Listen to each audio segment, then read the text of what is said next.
Big comeback in Game 4 of the Stanley Cup Final last night. The Oilers were down 3-0 at the end of one period. They roar back, took a lead. Sam Reinhart tied it in the final minute for the Panthers, and then it was Leon Draisaitl winning it in overtime for the Oilers to complete the comeback. They tie the series up at 2 games apiece against Florida. Game 5 will be back in Edmonton on Saturday night at 8 o'clock. NBA Finals, by the way, continues tonight. Game 4 between the Pacers and Thunder. Indiana leading by 2-1. Bills mandatory minicamp, day number 3 yesterday. You could get all the details from Sal Capaccio. That was the last day of minicamp for the Bills. So next up is training camp at the end of next month. U.S. Open leaderboard after one round at Oakmont. J.J. Spawn, who we might remember was in that playoff with Rory earlier in the season, the Players' Championship. He is the leader at 4 under. Thurston Lawrence from South Africa is 1 shot back at 3 under. Brooks Koepka, among the big names, at 2 under par. John Rahm at 1 under. And then a couple of names a little bit further down the list. Rory, Scheffler, Morikawa, all over par. Morikawa was even. The other 2 were over par for the day. That's your Paddock Chevrolet Sports Update. Paddock Chevrolet celebrating 90 years of being your hometown dealership.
Hey, everybody. Happy Friday. Jeremy and Joe.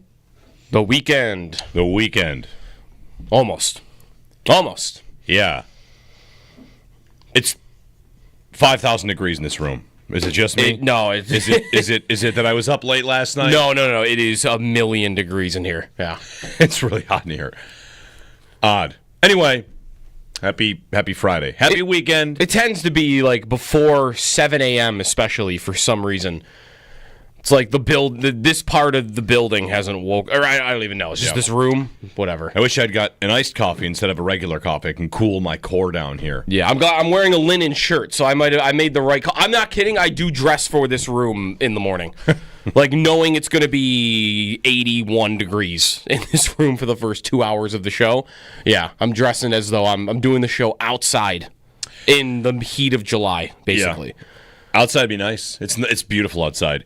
Yeah. It's that window, the time of year where the sun is up at like 5:30. It's light outside. Yeah, really early. Yep, which is nice. So yeah, rather than in the middle of the winter when it's like the 8:30 segment before I even see the sun in here. I know. Really nice. So enjoy your weekend. Happy Father's Day in advance, everyone out there. It's 54 degrees now. Not exactly like hot outside, and actually should be cool this weekend. Highs in the 70s. Sunday looks like 78. So some passing rain here and there. Were you watching last night when Reinhart scored? I'm falling asleep before some of these games. I watched it back this morning, though. That game did go long, even though, and I don't even mean it went into overtime. I mean, the end of the second period, it was late for a game that started at 8 p.m.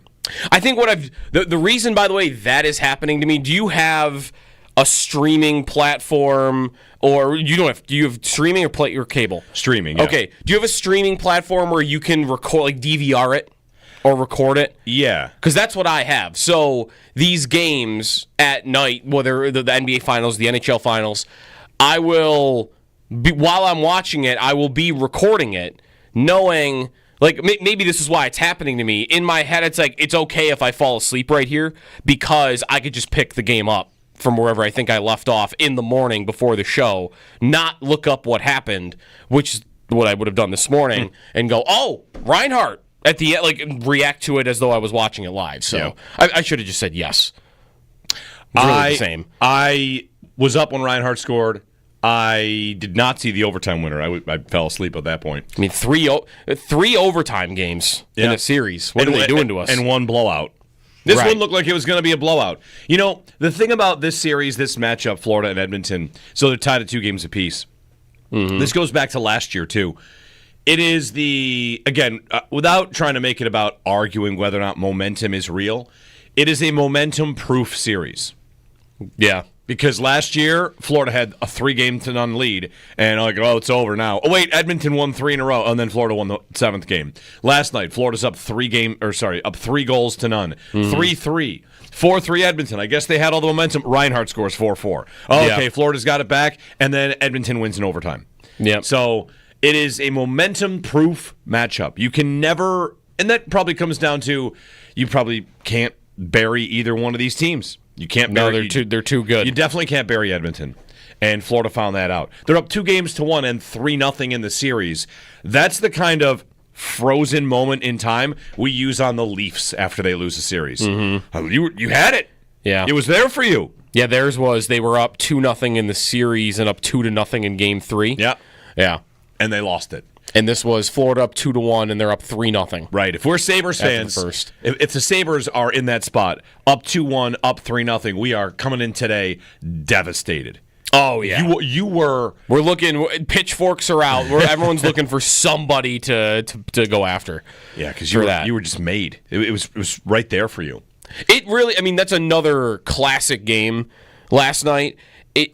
Is this going to be one of the best hockey final rivalries of our lifetime? Yeah. I'll often mention that I got more into the NBA than ever because Cavs Warriors was just a 4-year battle. It was so good. And hockey has not had 2 opponents like that on the biggest stage at the end.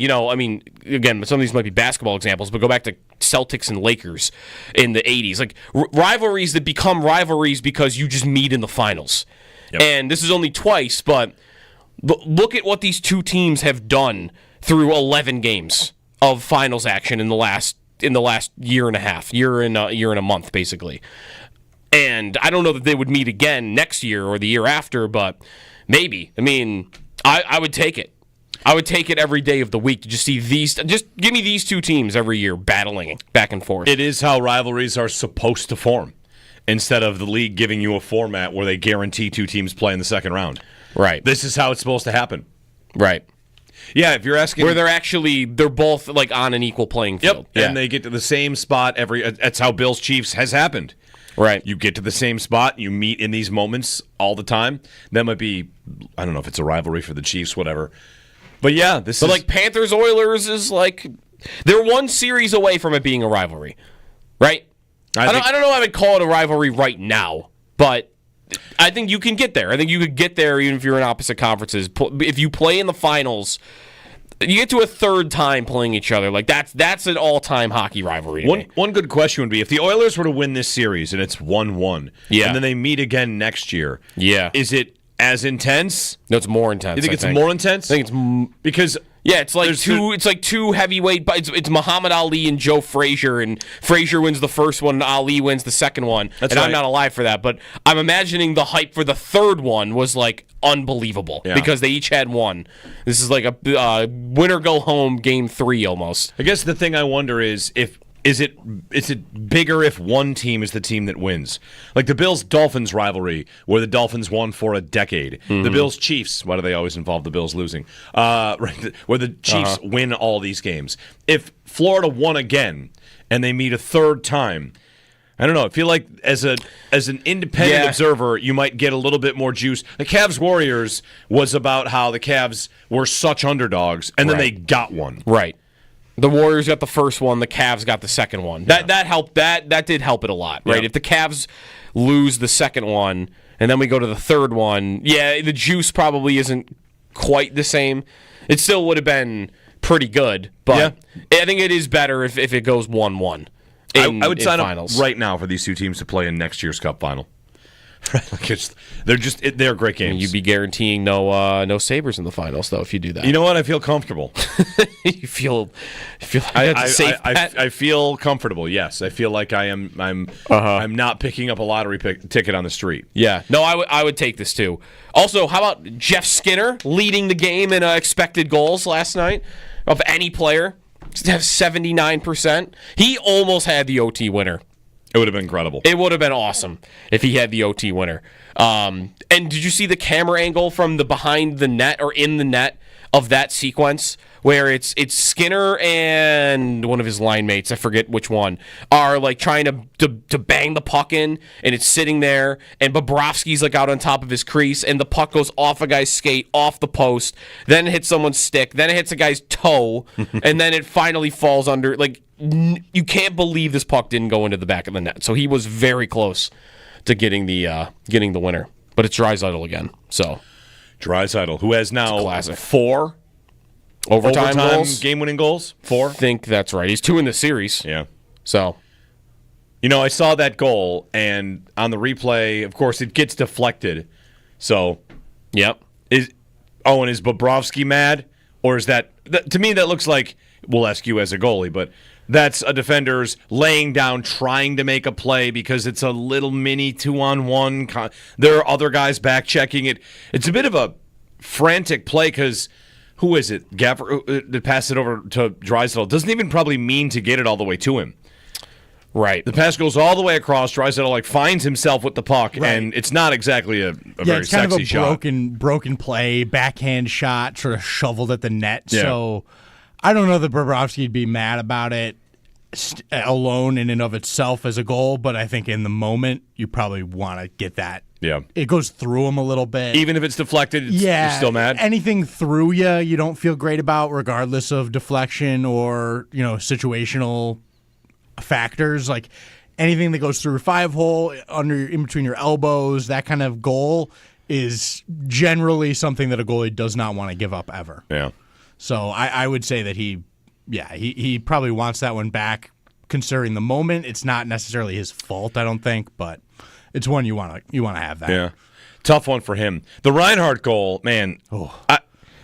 Yeah. When it's funny, Reinhart and Eichel have probably different reactions around here.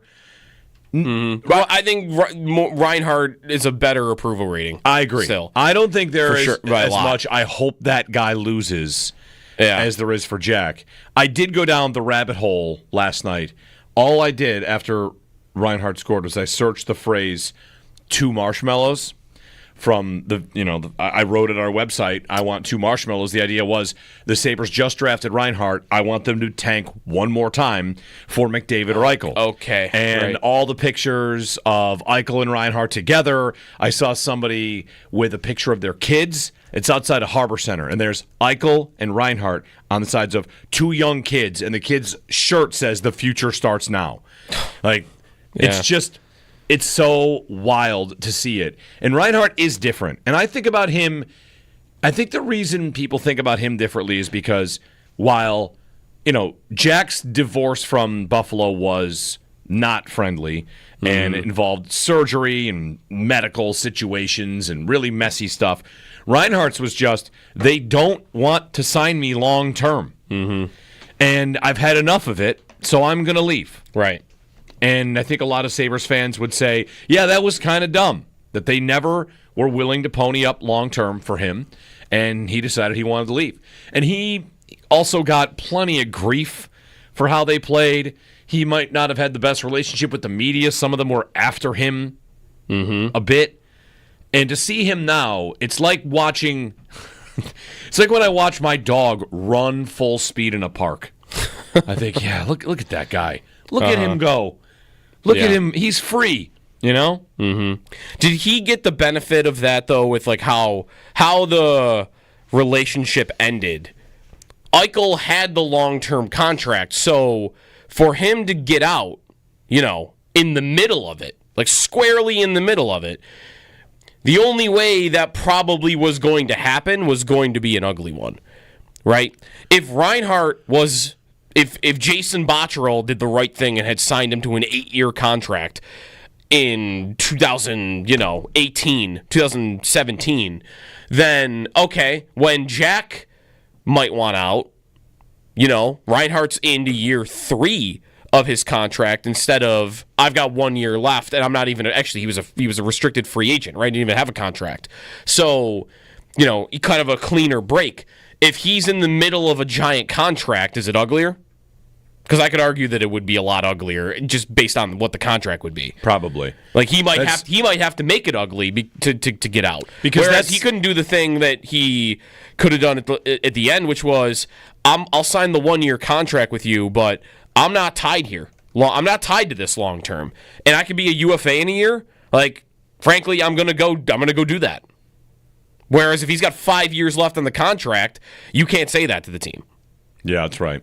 So it could be a lot that them not paying him, I think, kind of helps him in his post relationship with Sabre fans. That might be why he's more liked, but not totally, because Eichel was still the kingpin of it, right? Like, as much as it was the two of them, they're riding the tandem bicycle into training camp the 1 year. Remember that? Yep. Like, they are together, but everyone knew that Eichel was Batman and Reinhart was Robin. And if you want to go really deep into why that is, it really might only be the way in which the Sabres acquired the player and got that pick. Yeah. Because the Reinhart last place wasn't a race, and it wasn't close. Right. They were just horrific. They were just really bad. They were just really bad. Right. They finished with 52 points. 52. The next closest team had 66. Mm-hmm. That's it. 14 points. You really might get down to the difference between the two is that for one of them, you could sleep through the season and did they win the lottery? No, they're picking second. Okay, great. And for the second one, you had wackos like me coming in here every day and saying, it's very important they lose tonight. Yeah. Right? And they get that one by what, 2 points? 3 points? There are 3 teams involved.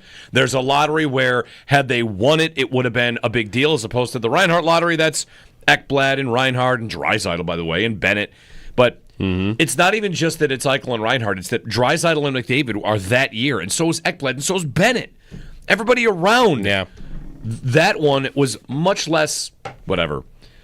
I think that's a part of it. You were able to just not be annoyed by the Reinhart last place, and the Eichel last place annoyed a lot of people. Mm-hmm. But here we are. He scores that goal, and Gretzky said about him last night, Wayne Gretzky. Huh. Wayne Gretzky said Sam Reinhart might be one of the smartest hockey players to ever play. I mean, that was the thing said about him the day he walked into the NHL, wasn't it? Hockey IQ guy. I remember something else. But you do see, it's why that power play for Florida works so well, because he's in the high slot, and he is always making the right read. He's always making the right decision. I mean, even his game-tying goal, he actually makes the right play, and then it ends up bouncing back to him. He scores.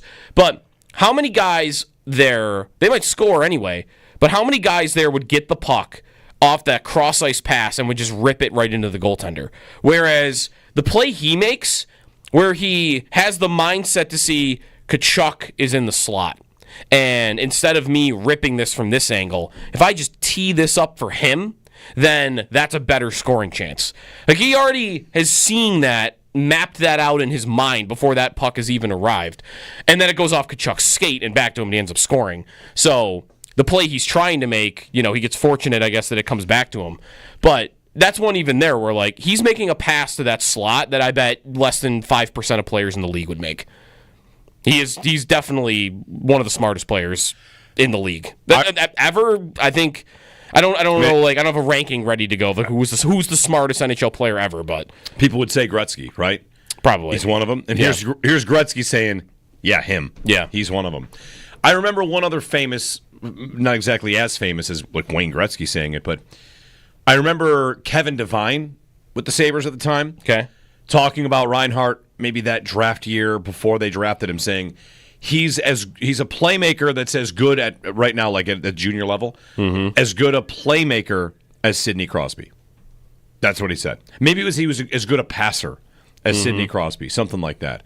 Because, it was just like whoa, all right, this is an NHL personnel person saying Crosby. Yeah. Well, isn't the IQ thing the thing you hear about Zach Benson more than anybody on the Sabres, maybe even since Reinhart?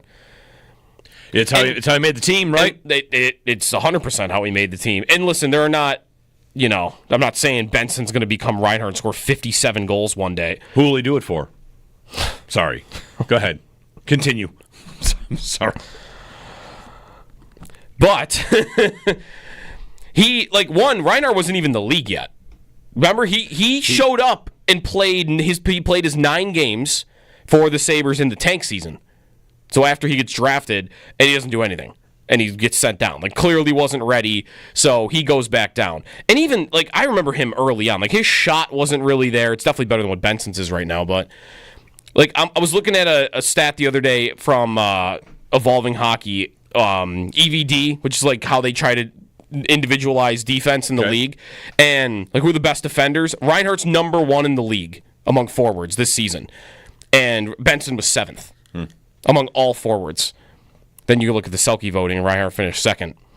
So he's getting the reputation for that, but the hockey IQ, his shot got better over time. He got bigger. He was pretty scrawny, I think, when he first showed up. So his skating, he wasn't fast enough. That's right. A lot of stuff like that. He is definitely elevated as he's gotten older, and that helps when you go to Florida, I think. But he definitely. I mean, even that last year with the Sabres, 25 goals in 54 games. He was starting. The goals were starting to come, and then they exploded. Yeah. Samson Reinhart. He also, when he got drafted, told us he preferred to be called Samson. Yeah. And that did not last in the NHL. No, he is not called Samson in the NHL. He is Sam. No, I've never heard it. Rhino is his nickname at Hockey Reference, by the way. I've also never heard that one. That's the hockey pet name, though, isn't it? You never heard Rhino? I've heard Rhino? Yeah, for sure. Okay. Yep. Samson. But that's what they would call him in the locker room, right? For sure. Yeah, okay. Yeah. He tried that out. He tried to tell people, I prefer Samson, and it just didn't. Everyone's like, okay. Yeah. And never called him that. Anyway, 803-0550, the Stanley Cup Final has been great. It's tied at 2 games apiece. Florida lost, by the way, last night. Yes, they did. If you're confused, I was going all in on how good Reinhart and Florida They are. lost to Draisaitl, who went after Reinhart in the draft. Right. Yeah. And Bennett, who also went after him, leads the playoffs in goals. Yeah. 803-0550, our phone number, 1-888-550-2550. The game was great. The golf was good. The golf was great. I would even say the golf was great. And we'll talk about it with Brian Koziel on the other side. Round 1 at Oakmont in the books, and things get started shortly here for round 2. There's a little bit of, I was told this course was going to be tougher because the scores are not carnage, but most of the guys are over par. And all but 10. Mm-hmm. I bet we finish with no one over par. I feel good about that right now. Yep, because who's the farthest guy that's up? The lead is 4? Yes. 4 under for Spawn. Yeah, 4 under for Spawn. We'll talk with Brian about it, but he didn't make a bogey. He made every putt. He didn't make a bogey. Did you see going into the tournament there was a betting special?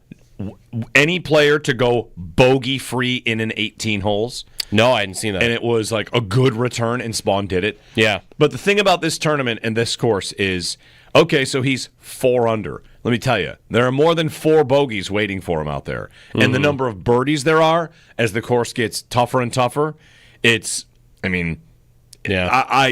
so much easier out there to make a bogey or a double or a triple than it is to get those strokes back. You watch these majors, you watch Augusta, you think all right, par 5 coming up, that's a birdie hole. This is a birdie hole. Here's an eagle hole, right? Rory gets eagle on, is it 15? There's a couple holes at Augusta where, is he going to play for the eagle? That kind of doesn't really exist.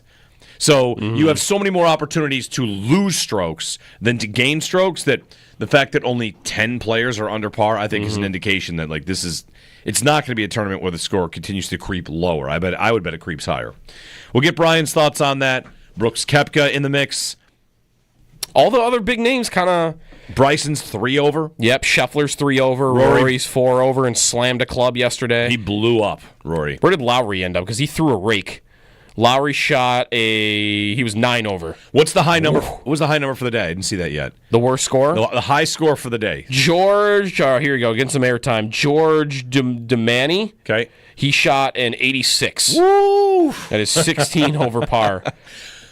Just over Roberto Diaz, who shot an 85. 86. You had a 16 under, a 15 under, a 14 under, a 13 under, a 12 under. Like you had somebody at every score below 16 under.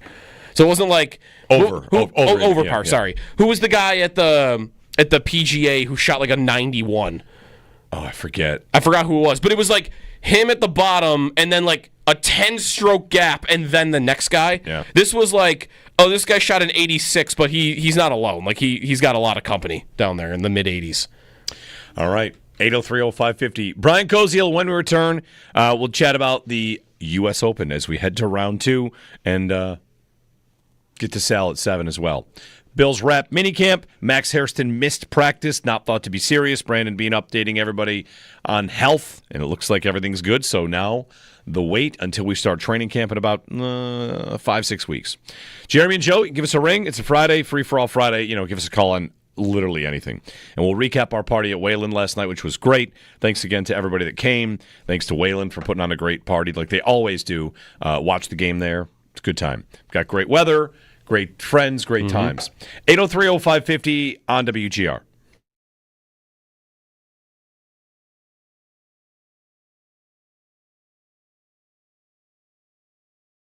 I mean, first, an injury scare for Max Hairston? Yeah, we don't know how much of a scare it is. It could be something. It could be nothing. He, at the end of practice, Max Hairston kind of took himself out of a team drill, just walked over to trainers and did not take a rep, and they were talking, and they were looking at what appeared to be maybe the left lower knee area, the lower legs in that area, the mid-range part.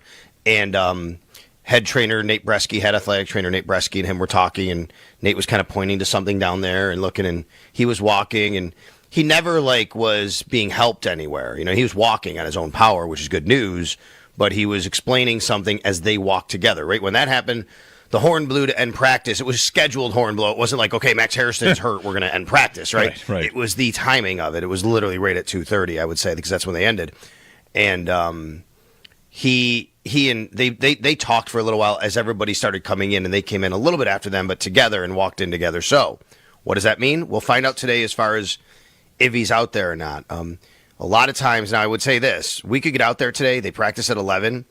You might not have Max Hairston practicing today. That doesn't mean anything significantly wrong with him. Anybody who's having any issue at all, they're being super precautious with this week, as you guys know. I mean, there's a lot of guys out there, a lot of guys who aren't out there on the field practicing who are dealing with something, but Sean McDermott said none of them have any concerns as far as he is concerned with missing any training camp time. That just tells you, hey, something's going on. We don't want to re-aggravate or injure anything. We want everybody ready for camp.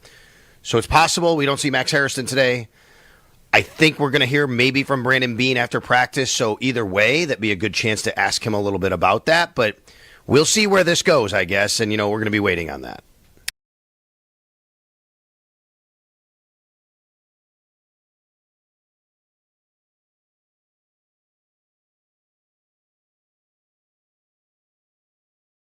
With that driving stuff and accuracy, is Rory then maybe tough to trust because of what's going on with him? He got a new driver because he had to, and then he shot an 81 in the practice round because he can't keep it down the middle. Is he kind of tough to trust?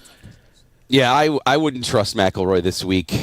Just to catch everybody up on the driver thing. So at the PGA Championship, the USGA, who's one of the rule governing bodies here, who runs this event, at the PGA Championship, they are at events and they test drivers just to make sure that it's within the rules, and it doesn't mean that McIlroy cheated in any way. using this driver coming in. It just over time, the club may wear, the grooves may wear, to the point where, or part of the club might get to the point where either the weight or the grooves or something is out of specs, and they say, hey, it's not conforming anymore, and then he just has to replace it. And they do this. They'll test, a group of players every single week. McElroy was upset because his name got out there that it was him.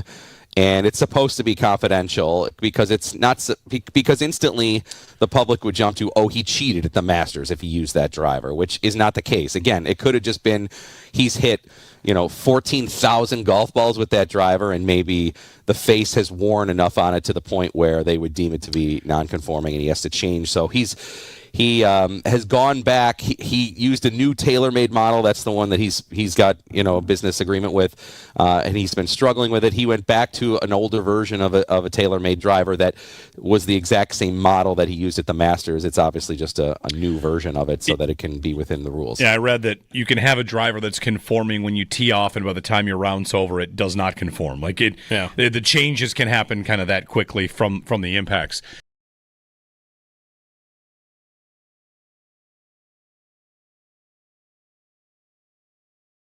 And you're saying I can't bring in a full pepperoni pizza. If you can fit it in a 1-gallon plastic bag, I think you can. Okay. Oh, but that's what I'm saying. It's got to fit. It's got to fit in that. Bring it in slices, and yes, you could probably get it. The flight I was on down to Florida, a lady brought a whole pizza in a plastic bag and just passed it out to people on the flight. That's what I passed it out. Yeah, I got 2 free pieces of pizza. She just said, "Who wants pizza?" Mm-hmm. Wow, it was great. Wait, a random person walks on a flight and says, she "You was want sitting this piece next of to me pizza?" for the whole flight. Oh, and you wouldn't take that I piece see. of pizza? I would not take stranger pizza on a flight. I think I would take stranger Her pizza. friends were all like, "Yeah, we made it. We're home. It's homemade. It's all." And I was like, "All right, I'll try it." It was great. They got through TSA. You know, what are we worried about? I don't know, man. That seems sketchy. You're right. nice. You are right. As safe as you could be in an environment like that is after going through all of airport security. That's fair. I guess. Yeah.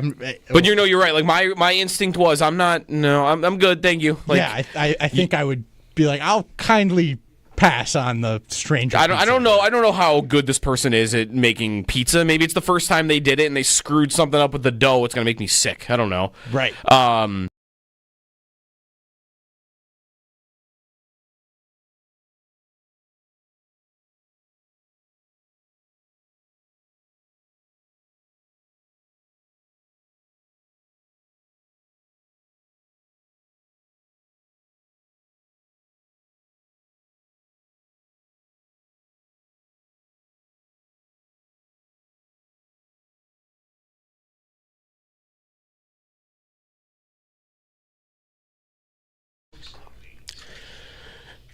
Comeback win for the Oilers last night. They were down 3-0 after the first period. Came back to tie it. Sam Reinhart scored a goal to send it to overtime in the final seconds, but then it's Leon Draisaitl in OT that ties the series at 2, going back to Edmonton tomorrow night, 8 o'clock, for game number 5. Series tied at 2 games apiece. Tonight is the NBA Finals, game 4 between the Thunder and the Pacers. Indiana leading by 2-1. At the U.S. Open, J.J. Spawn is the leader at 4 under par. He had a bogey-free round at Oakmont. Only 10 players are under par total. Brooks Koepka is one of them. Scotty Scheffler, 3 over par. Rory McIlroy, 4 over par after the first round. To football, the Bills wrapped up minicamp yesterday. You can get all the details from Sal at WGR550.com. And speaking of the NFL or football, the Washington Post reports that Miami-Dade County authorities are seeking to arrest Antonio Brown on a charge of attempted murder, which stems from a shooting at a celebrity boxing event earlier this year. Those are your Paddock Chevrolet sports headlines. Paddock Chevrolet celebrating 90 years of being your hometown dealership.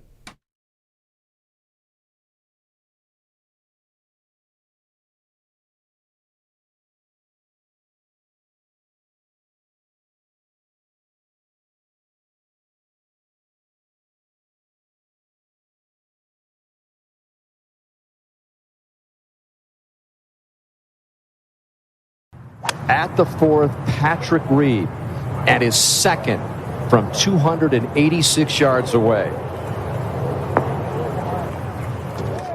Unbelievable!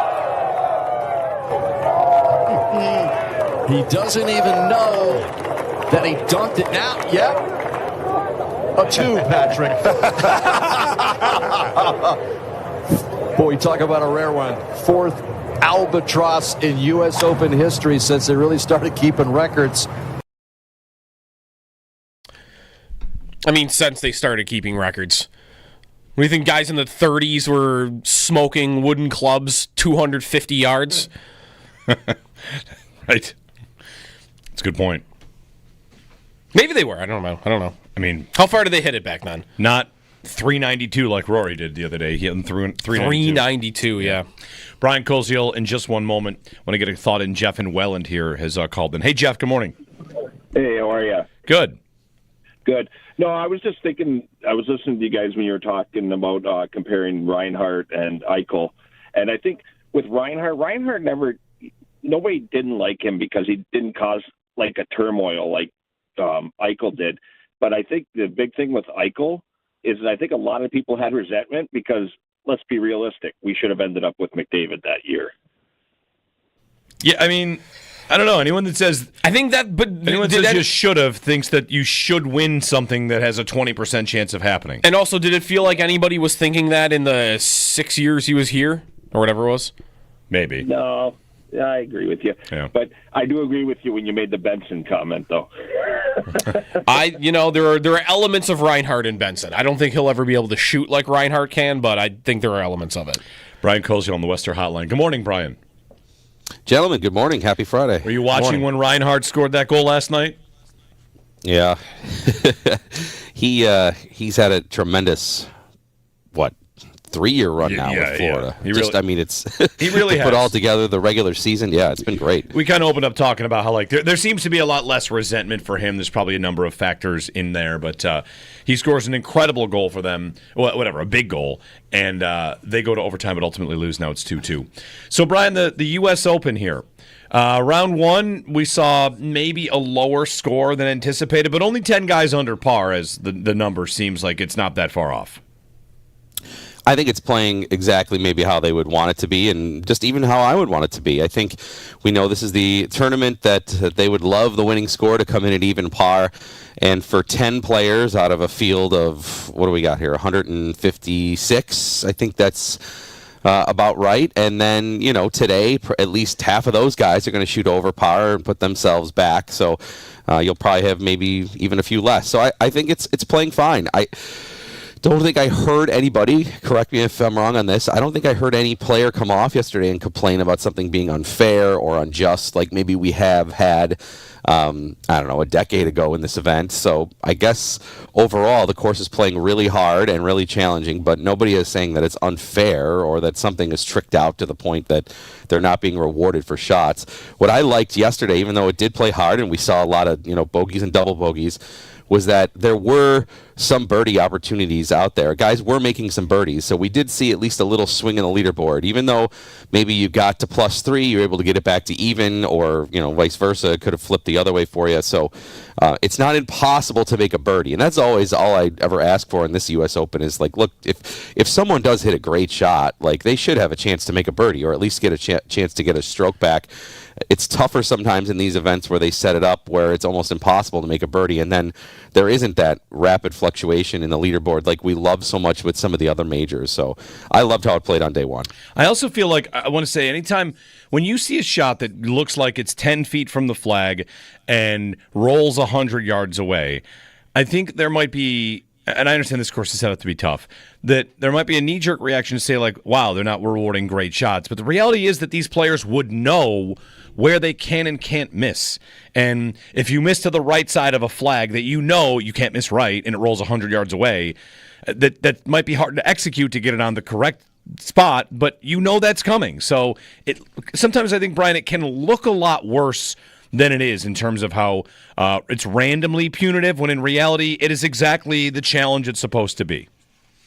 I agree. And, yesterday's a great example of that. But, we get a yearly reminder of that when we watch the Masters. The greens, guys know where to hit it, where to miss. And sometimes a shot that looks close ends up off the green or, as you said, rolls out 100 feet. So, yeah, you're right. They know where exactly that they can hit it and still be rewarded and have a great shot.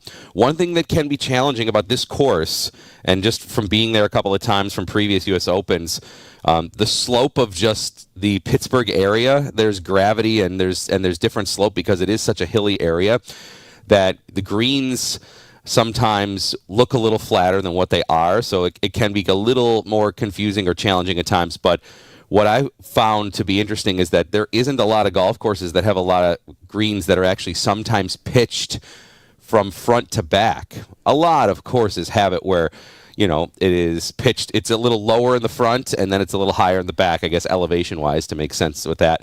There are some that actually pitch down, like number 1 does that right away. So ball control and height and the trajectory you come in at and how you want it to land.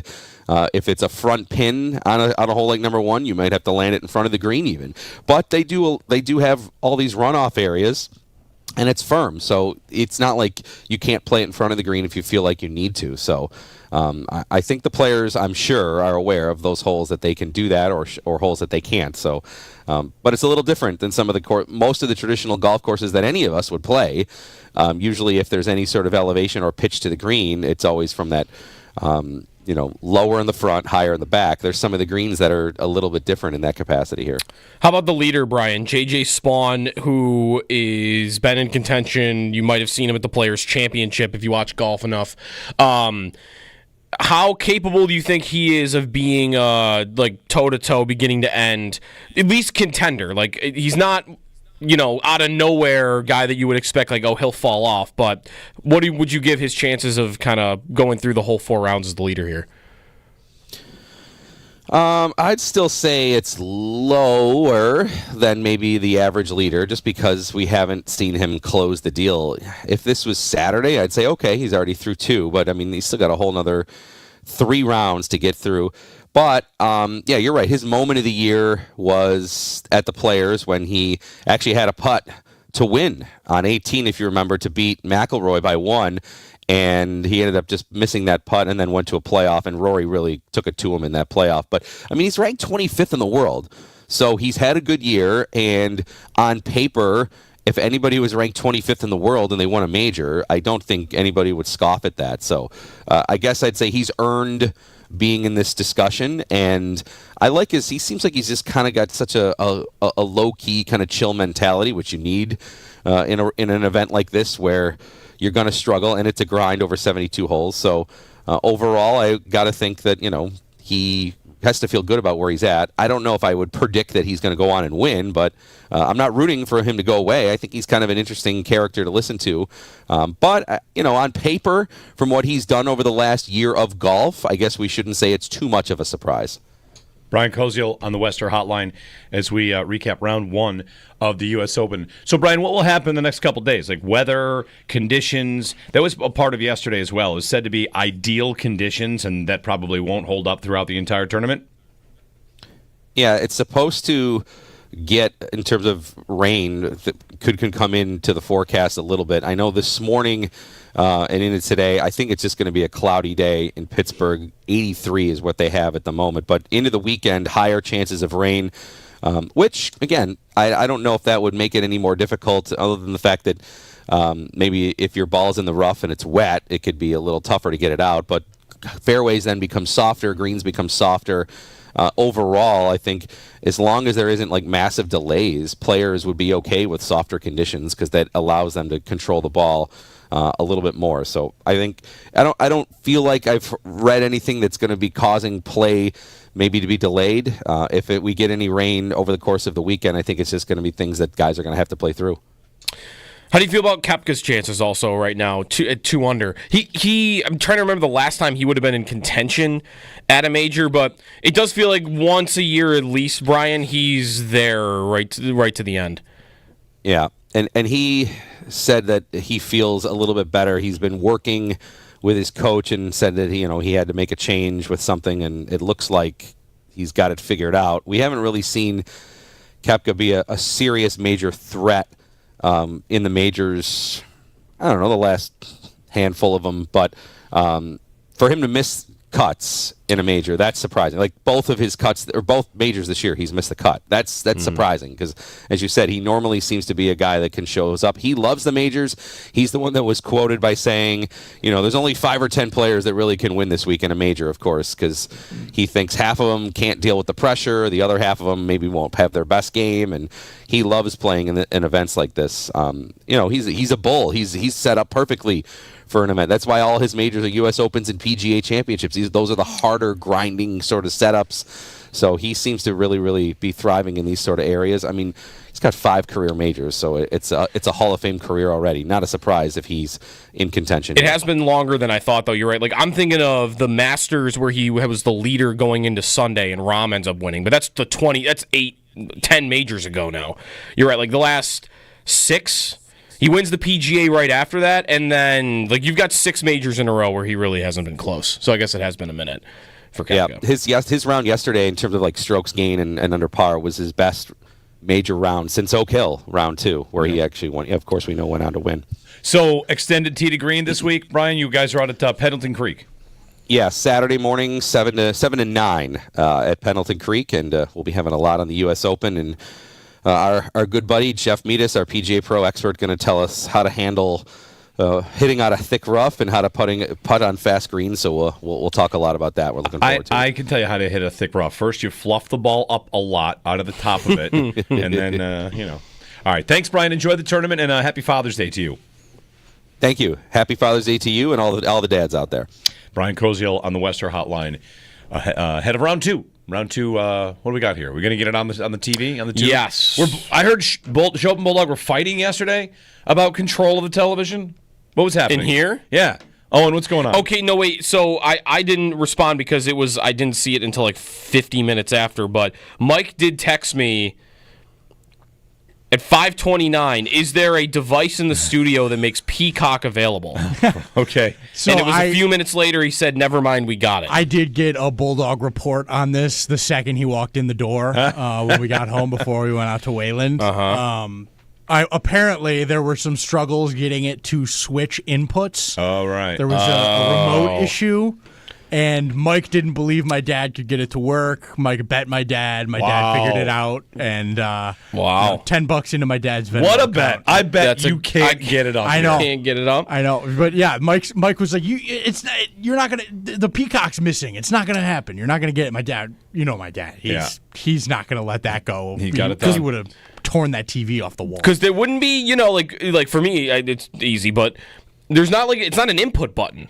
It's an HDMI button that you have to hit on the screen. Yeah. So you had to know, I'm not looking for input. I'm looking for HDMI, and then you hit that until you find the smart stick in the TV there. Yeah, I think he had to get up and hit some buttons manually, like the old days. Sal joins us top of the hour. Owens, we come in today. He says he's got some trivia for us. I do. I'm ready. Let's get some trivia on the other side. A little instant trivia, and Sal to wrap minicamp with us as well. Top of the hour, as the Bills have called it, and injury news all looks good. We'll get the latest update from Sal coming up. Jeremy and Joe on WGR.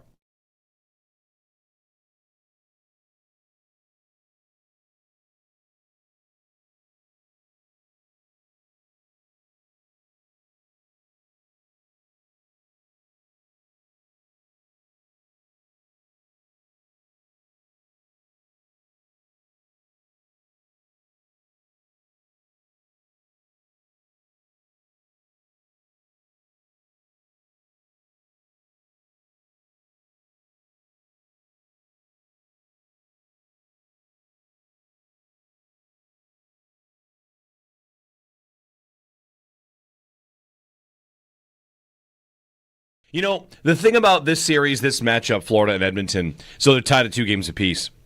Mm-hmm. This goes back to last year, too.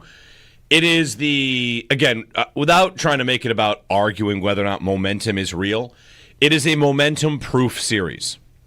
Yeah. Because last year, Florida had a 3-0 lead, and it's over now. Oh, wait, Edmonton won 3 in a row, and then Florida won the 7th game. Last night, Florida's up 3 goals to none. 3-3. 4-3 Edmonton. I guess they had all the momentum. Reinhart scores 4-4. Okay, Florida's got it back, and then Edmonton wins in overtime.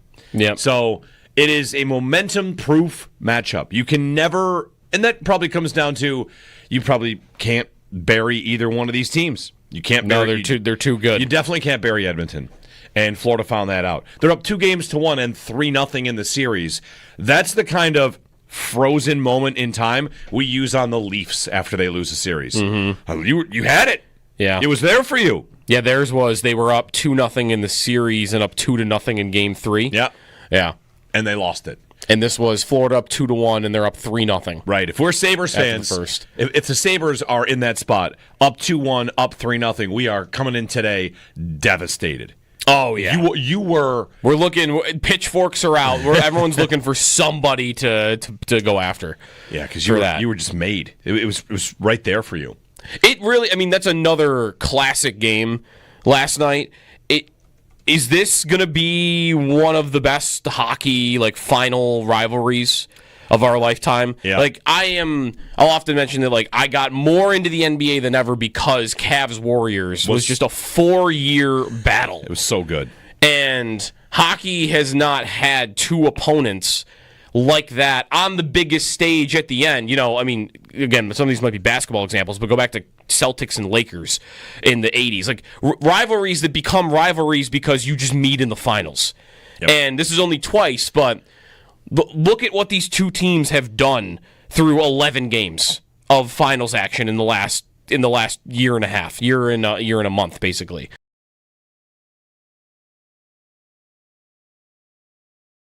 The Reinhart goal, man. Yeah. When it's funny, Reinhart and Eichel have probably different reactions around here. Mm-hmm. Well, I think Reinhart is a better approval rating. I agree. Still. I don't think there is as lot. much. I hope that guy loses as there is for Jack. I did go down the rabbit hole last night. All I did after Reinhart scored was I searched the phrase 2 marshmallows. From I wrote at our website, I want 2 marshmallows. The idea was the Sabres just drafted Reinhart. I want them to tank one more time for McDavid or Eichel. Okay. And all the pictures of Eichel and Reinhart together. I saw somebody with a picture of their kids. It's outside of Harbor Center, and there's Eichel and Reinhart on the sides of 2 young kids, and the kid's shirt says "The future starts now." It's just. It's so wild to see it. And Reinhart is different. And I think about him, I think the reason people think about him differently is because while, Jack's divorce from Buffalo was not friendly and it involved surgery and medical situations and really messy stuff, Reinhart's was just, they don't want to sign me long term. Mm-hmm. And I've had enough of it, so I'm going to leave. Right. And I think a lot of Sabres fans would say, yeah, that was kind of dumb, that they never were willing to pony up long-term for him, and he decided he wanted to leave. And he also got plenty of grief for how they played. He might not have had the best relationship with the media. Some of them were after him a bit. And to see him now, it's like watching... it's like when I watch my dog run full speed in a park. I think, yeah, look at that guy. Look at him go. Look at him. He's free, Mm-hmm. Did he get the benefit of that, though, with how the relationship ended? Eichel had the long-term contract, so for him to get out, in the middle of it, squarely in the middle of it, the only way that probably was going to happen was going to be an ugly one.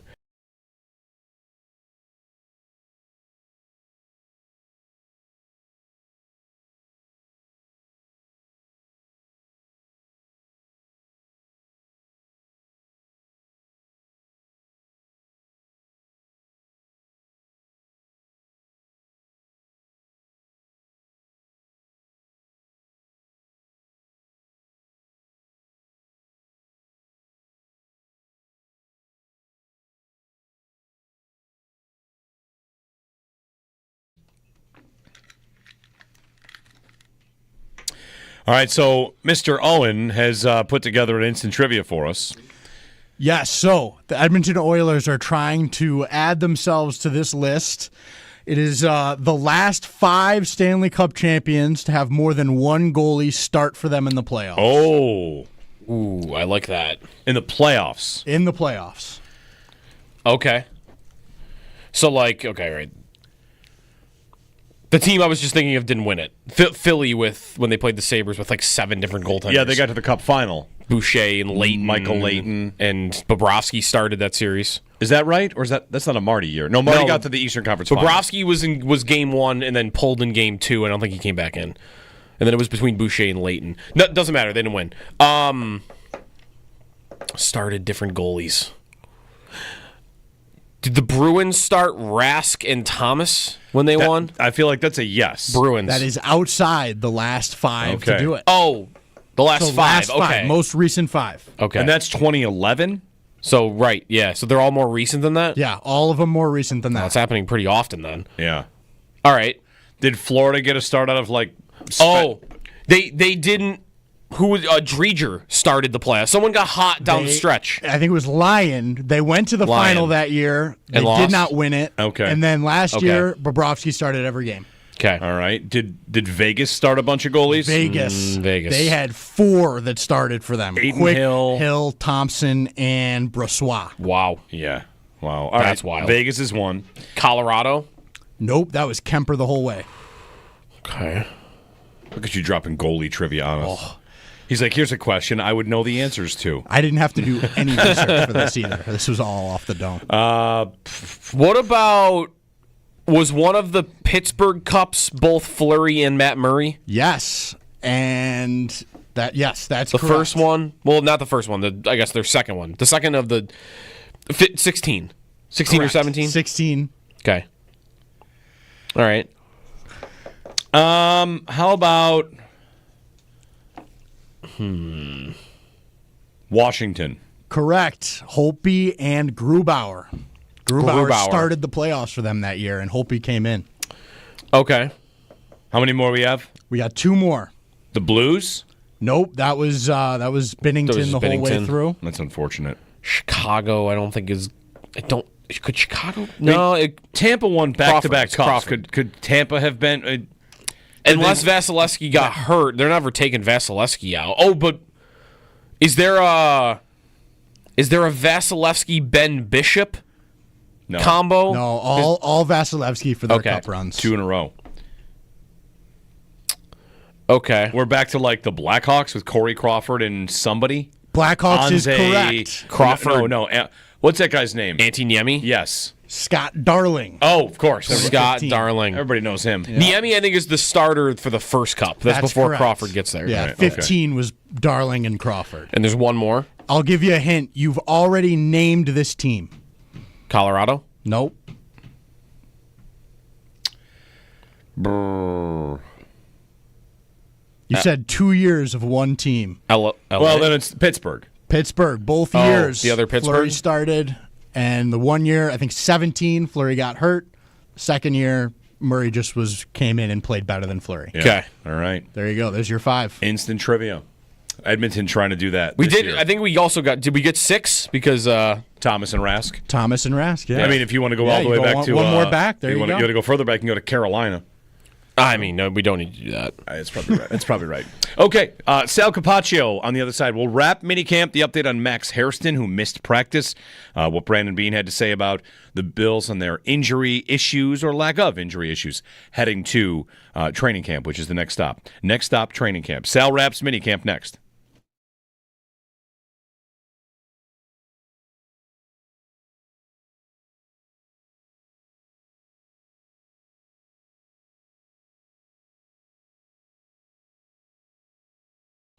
I mean, first, an injury scare for Max Hairston?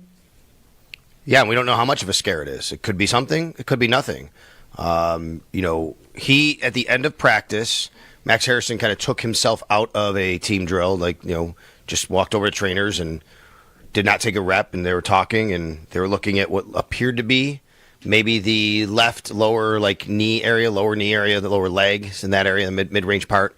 And head trainer Nate Bresky, head athletic trainer Nate Bresky, and him were talking, and Nate was kind of pointing to something down there and looking, and he was walking, and he never was being helped anywhere. He was walking on his own power, which is good news, but he was explaining something as they walked together. Right when that happened, the horn blew to end practice. It was scheduled horn blow. It wasn't like, okay, Max Harrison's hurt, we're going to end practice, right? Right. It was the timing of it. It was literally right at 2:30, I would say, because that's when they ended. And they talked for a little while as everybody started coming in, and they came in a little bit after them, but together and walked in together. So what does that mean? We'll find out today as far as if he's out there or not. A lot of times now, I would say this: we could get out there today. They practice at 11. You might not have Max Harrison practicing today. That doesn't mean anything significantly wrong with him. Anybody who's having any issue at all, they're being super precautious with this week, as you guys know. I mean, there's a lot of guys out there, a lot of guys who aren't out there on the field practicing who are dealing with something, but Sean McDermott said none of them have any concerns as far as he is concerned with missing any training camp time. That just tells you, hey, something's going on. We don't want to re-aggravate or injure anything. We want everybody ready for camp. So it's possible we don't see Max Harrison today. I think we're going to hear maybe from Brandon Beane after practice. So either way, that'd be a good chance to ask him a little bit about that. But we'll see where this goes, I guess. And, we're going to be waiting on that.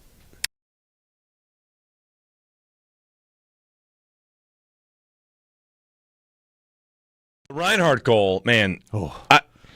Yeah. When it's funny, Reinhart and Eichel have probably different reactions around here.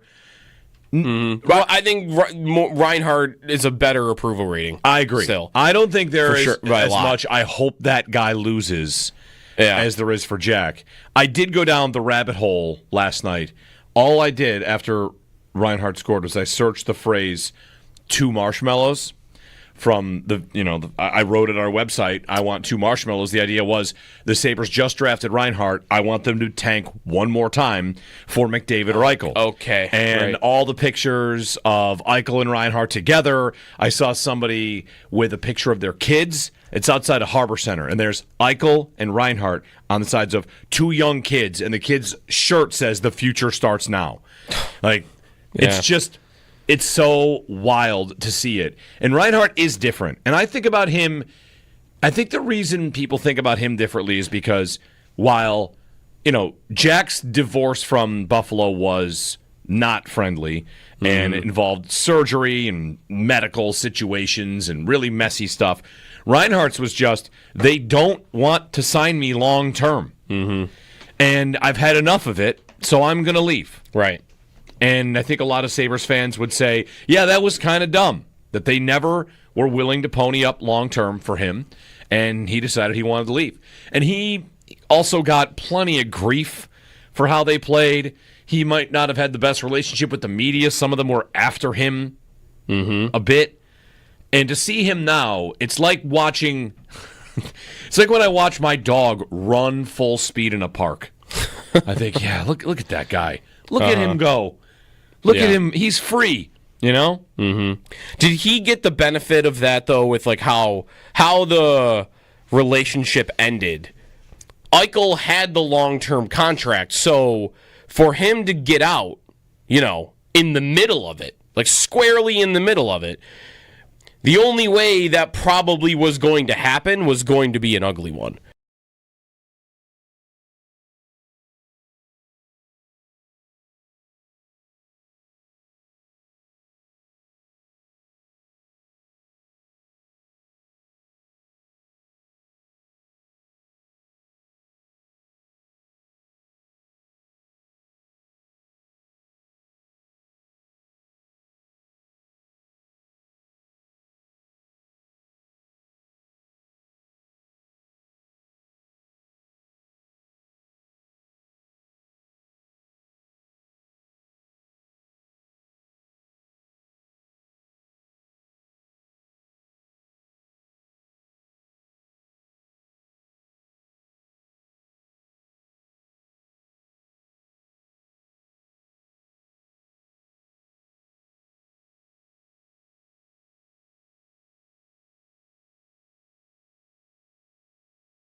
Oilers win it in overtime last night after trailing 3-0 after the first period to the Panthers. They come back and actually took the lead in regulation. Sam Reinhart tied it in the final seconds, went to overtime, and it was Draisaitl who wins it to tie the series at 2 games apiece. Game 5 is going to be tomorrow night at 8 o'clock. You can listen to that right here on WGR. At the U.S. Open, we're underway into round 2. First couple of tee times are on the course. Some early tee times for some guys up top. Brooks Koepka, who is 2 under par, is going to tee off in 12 minutes from now. Scotty Scheffler, who didn't have a great first day, he's 3 over par, which at this course could still be live. 7:40 for him. NBA Finals tonight, Game 4 between the Pacers and the Thunder, 8:30 tip-off. The Pacers lead the series 2-1. And in football, we'll talk more about minicamp wrapping up with Sal Capaccio coming up next. You can get all the details also on our website. And football adjacent story, Washington Post reports that Miami-Dade County authorities are seeking the arrest of former wide receiver Antonio Brown on a charge of attempted murder, which is in relation to a shooting that took place at a celebrity boxing event. That's your Paddock Chevrolet Sports Update. Paddock Chevrolet celebrating 90 years of being your hometown dealership.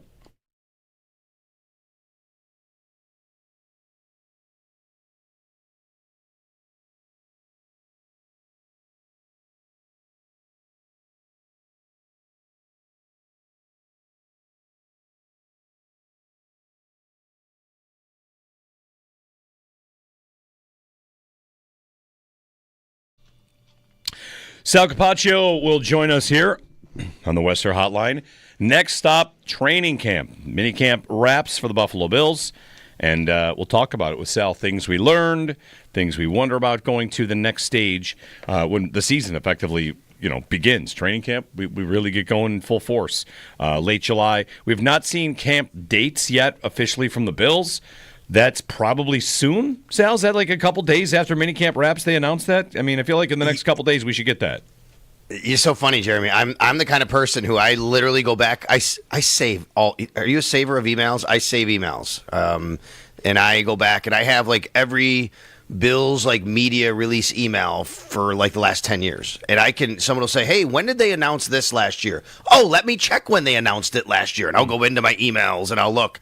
And generally they do announce the training camp schedule either now, like today, or next week sometime. Like generally it's right in this time period. So yes. Well, also, not that this kind of goes in line with what you just said. Hard Knocks said that they're going to premiere on August 5th. Oh, great. So, well, you got to have if that's true, you got to have some material. So you would expect camp to be at least a few days before that. Well, I will tell you guys, it's actually written into the CBA. According to the CBA, teams are required to report basically 47 days before their first game, 46 days their first practice. I believe that puts us at July 23rd as the Bills' first practice. So that is not officially or confirmed, but according to the CBA, that's where the math is. Okay, gotcha. So that's a month and 10 days from the Bills' return. And the good news is, Sal, they don't have too many guys that have to get healthy in that time, but Brandon Beane yesterday spoke about it. Max Hairston missed practice, but everything sounds like it's going to be good to go by the time they get there in late July. Yeah, healthy sigh of relief, I guess, because of health. And that really starts with Max Hairston. We didn't know what his situation was going into yesterday. As you guys know, he left practice early, I guess you'd say, because it was very, very late in practice. But the last, couple of minutes, he went to talk to trainers. They examined what appeared to be his knee area. It wasn't actually. Turned out to be what Brandon Beane said, a tweak of the hamstring. So on the other side there. But he said that he should be good to go for training camp. He'll be good to go for training camp. And when I asked him specifically about everybody else who did not practice this particular time period, he said, knock on wood. He knocked on his own head when he said that, by the way. He said, knock on wood. He said, he believes everybody should be ready to go once training camp arrives. And that includes Joey Bosa, who actually was doing some work off to the side with trainers, guys. Looked like kind of some football-y type of stuff, you know what I mean? Not against people, but that was happening, so that's good news, obviously. All right. You get the sense, Sal, that Bosa, you hope this isn't the case, but we might be having injury updates with you or conversations about him. Like even if he's not, on, the shelf. I feel like we're going to have a lot of what does this mean about him in the injury report type of talks during the season. I do, Joe. I think, too, he's the kind of player. Last year, we didn't see a ton of vet rest days like we do for the Bills normally. Mm-hmm. Like, if you guys go back a few years, we've had a lot of vet rest days over the years. Like, Vaughn would have some, right? Vaughn would have some, and then I think Daquan Jones had one almost each week last year, right? Stephon would have them. Micah, I think. Jordan, every once in a while you'd get them. It wasn't as much. Matt Milano, you'll still get these guys, right? But I didn't remember as many last year. Now, some of that is because of the way the schedule is and how funky it is with the Bills playing on Thursdays and Mondays and Sundays. It's just, the way it works out, sometimes they're not doing as much anyway as a team, so those guys are practicing. But when they have those full practice days, a lot of times you'll get that Wednesday vet rest day or a Thursday vet rest day. My guess is this year that maybe we'll see Joey Bosa on that, vet rest day designation a couple times, or more than that, maybe a little bit more often this year than what we saw with guys last year. Well, good to follow. And I almost got the impression, speaking of that, like while we will be watching him, that yesterday the report from Brandon Beane was, they're waiting to see how well he can come back, but almost you don't want to say a guy is ahead of schedule, but the tone I got was maybe it's not as bad as they might have feared right away. Right. I think that. I don't know. Maybe. I don't know if you want to put it that way. I don't know what they feared, I guess, Jeremy. Fair enough. I don't know what they thought, right? Like, I don't know what they thought it was originally. I just think that, because of the timing of it and not knowing when they went in that, to the training room, like we didn't see anything. Normally what happens when these guys have something happens, there's a little more practice left. So we could say, oh, he went back on the field, or he stayed on the field, or he went back in. We never saw him. Yeah. So I think from that standpoint, the collective was like, okay, like we didn't know what was going on. Now we know now. So training camp is the next step of the ladder, of course, here to get to the regular season. It'll be St. John Fisher again, Hard Knocks, of course. And, the James Cook thing, Sal, we kind of wondered if that would be an issue going into Hard Knocks. That's been mostly put to bed. It'll be something to watch, of course, but it kind of strikes me as a camp that might be kind of tame. Like, what is the best story? Last year, Hard Knocks might have been good post-Diggs. This is the second year of that, and they're kind of used to that. So it feels like the continuity that they have, and just in general, things are kind of going to ramp up pretty quickly for them. Yeah, I think so. As soon as they get to camp, right? You have, right away you dive right in, and then you have a preseason game a couple of weeks from then. You have Hard Knocks following them around. You have that return to the blue and red they have every year. That's usually the second weekend of training camp. Things happen very quickly, no doubt about it. So right away we get in there. It's going to be the storyline of I think Hard Knocks itself is a storyline, right? That's what it is for us. Hard Knocks is a storyline, and we're all going to be watching that. When it comes to what storylines they'll be following, that's interesting. I think that we all have the same names that we could all put out there, but also camp battles, guys that, how they look, fighting for a spot. Max Harrison will certainly be a guy there against Tre'Davious White. That's going to be a battle we're going to follow. Off the field, there's going to be some personalities. I think DeMar Hamlin and the story of him and getting to this point is going to be something. That's for them, though. For us, we've gone through that. We've covered that over the last 2.5, 3 years, So I don't know. It's going to be really interesting. Some of the storylines that are kind of going to create it. And guys, sometimes storylines just create themselves once you get to training camp. You get to training camp, you're like, oh, there's something we're going to start to follow now and see how this is turning out. You hope it's not an injury, right? But here, I'll give you an example. Like, we've been talking a lot about Cole Bishop. And, he's so important, I think, to this year, and they really want him to win the job. He missed a lot of training camp last year. And look, he's going to be ready for training camp, but he didn't practice this week. Like, that's a really big deal to me. Like, he's got to get on the field. Yeah. Cole Bishop needs to practice because that's a really important spot. That's a guy that I think they're counting on. And I'm not trying to single him out, but to me, that becomes a story that maybe it wasn't a story a week ago, if that makes sense. Right. Yeah. Right. I'm thinking of, I don't know that I would predict that we'll get anything on this level. But I remember in a Hard Knocks years ago when Corey Coleman was on the Browns, and it was in Hard Knocks, him going into his coach's office and like, how come I'm not practicing more? Like, why don't you trade me if I'm not? Like, that's a conversation you would have never seen. But we're in a different life of Hard Knocks, so I wonder if you even did get something like that, Sal, if you would even see it this go around. I agree. Now, look, the Bills are going to have a lot of say in what gets shown and what doesn't get shown. And, they're very protective anyway, of a lot of things, as we know. So I think things like that you would think normally would the Bills want that out, it's probably not going to be out. If Hard Knocks, I would say this, if Hard Knocks came to the Bills right now and said, hey, we want to be on all in these team rooms and meetings, I think that's kind of a non-starter for the Bills. Like, there's some things that we can do that are fun. Like, we're not putting you in there. If Hard Knocks says, we want to show all this on the field, that on the field, okay, what? Let me see. What do you want to show? What do you want to not show? If they say, we want to show all these things off the field, these guys going out, what they're doing on their off day, I think the Bills would be like, absolutely, please, show the whole show like that if you want. Mm-hmm. That's what we'd love. We'd love to highlight the personalities and not the football. Right. Sal, the other thing that Brandon Beane talked about yesterday was Dalton Kincaid and what he and Sean McDermott said about him after the season about, what did he say, that maybe there was a little overcritical on Kincaid. But even that, I didn't think he sounded very critical. They sounded critical of him at the end of the year. I just thought, it seemed like, we just want him to get bigger and stronger. But maybe he thought that they went too far. Yeah, he said maybe he was a little, excuse me, as you said, overcritical.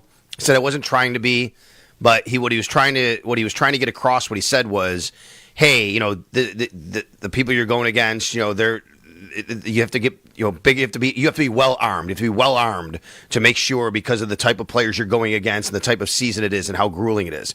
But he said he's been here. He's worked his tail off. He's one competitive dude. He said, I know you guys think he's quiet, but he's super competitive. So, yeah, I think that's kind of been a little bit of a theme here about Dalton Kincaid, which is, hey, they said what they said, but everything about him after it, all the messaging has been, this guy is working really hard. And the big thing for Brandon, what he said yesterday was really the injuries were a lot more to do with, I think what he was trying to convey, Joe, is, hey, I said what I said, and I think it got away from us saying how much the injuries impacted him. But the injuries were a really big deal for him last year. And maybe we should have said that a little bit more than the getting bigger and stronger, right? Does that make sense? I think people focused on the bigger and stronger part more than they focused on the injuries being a big part of it. But the injuries were a big part of it for Dalton Kincaid. Now, all that said, this is always with the caveat of it is shorts and no pads and no hitting, and it's geared towards the offense, I always say this time of year. But it's still my job to report what happened. And yesterday, I called it Dalton Kincaid Day at minicamp. I thought he was great yesterday. He made a couple of fantastic catches, really put his body in a great position to make a couple grabs. But that's who he is. He catches the ball. We know that. I know, what happened at the end of the year last year in that Kansas City game, and people, I think, unfairly sometimes like to take cheap shots, about that. I get it. That's what sports fans do. But the fact is, this kid has really good hands, and I know that the target percentage and the catch rate wasn't great last year. A lot of that was on the quarterback or on them not getting on the same page, I should say, whatever the reason. But he has really good hands. And yesterday was a day that really showcased that, especially in 7-on-7 red zone and goal line work. If I remember right, didn't his injury also happen on a pass play? When we talk about him getting bigger and stronger. Detroit, Allen overthrew him. Is that it? Yeah, I thought he was laying out. Okay, yeah. Okay. But listen, he already had been dealing with an injury. Okay. I think he had already been dealing with a knee injury, and then another knee injury occurred on that play, which was when Josh overthrew him. He was wide open, and he dove, and he hit his knee on the turf. Right. Okay. Sal Capaccio on the Western Hotline wrapping minicamp. Mandatory minicamp in the books, and next stop, training camp for the Buffalo Bills. So there have been years, Sal, I remember last year this was said about DeMar Hamlin and others, guys that you would say had a good spring, if you can categorize them. You mentioned Kincaid there. Is there anybody else that jumps out that you would say, yes, when we get to training camp and we have sit-downs that we'll be referencing, well, this guy had a good spring too? Joe Andreessen is top of mind right here. I tweeted about him yesterday. I'm going to read what I wrote because I want to make it. I think this is exactly how I want to phrase it. Joe Andreessen has gone from a cool, fun story to a guy who can play in the league to what I believe to be a player who can really help the Bills this year as a primary, reliable backup middle linebacker and main special teamer. Really impressed with his spring OTAs and minicamp. I think Joe Andreessen, I want to make sure I said it like that because he's not starting over Terrell Bernard. He's not starting over Matt Milano. That's not even really his position. He's a middle linebacker. That's what he does. He calls the defense.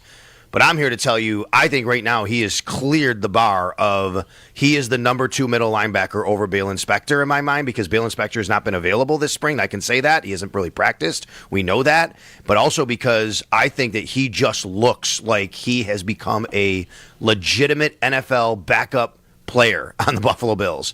I'm most impressed with his coverage ability. There are a lot of 7-on-7 they do here, guys, and it just seems like he's getting to a spot he needs to get to right away. And we know he can diagnose and tackle already. That's a guy that comes to mind right away. Is coverage just being stickier, basically in coverage, more fluid? I mean, I would say, Jeremy, understanding where to get to and getting there very quickly. Yeah. You know what I mean? When he diagnoses very, very fast. That's the whole thing with Milano and Williams. We've talked about this with Dorian Williams and Matt Milano. Dorian Williams really plays fast, but sometimes he just takes him a little extra bit to see where he needs to be, right? Matt Milano diagnoses so quickly on plays. That's what makes up for any of that, what he might have with the physical speed to get somewhere. I'm not comparing Joe Andreessen to Matt Milano, but I say he's much more like that, which is Joe Andreessen is a really great athlete. Look at his scores and all that. I get that. But I mean, it just seems like he knows where to be very, very quickly. And then even when the ball is caught, I've noticed he just jumps out to me that he's getting to the ball carrier very, very quickly. Just looked back to see his RAS score, Sal. It was incredible. Andreessen was a 9.35. 4.6, 440. It's in the 81st percentile. So, when you say coverage, I'm thinking, isn't he? Because he's shorter, right? If you're going to survive in the league at his size, I mean, I think you almost have to be fluid and quick, sideline to sideline.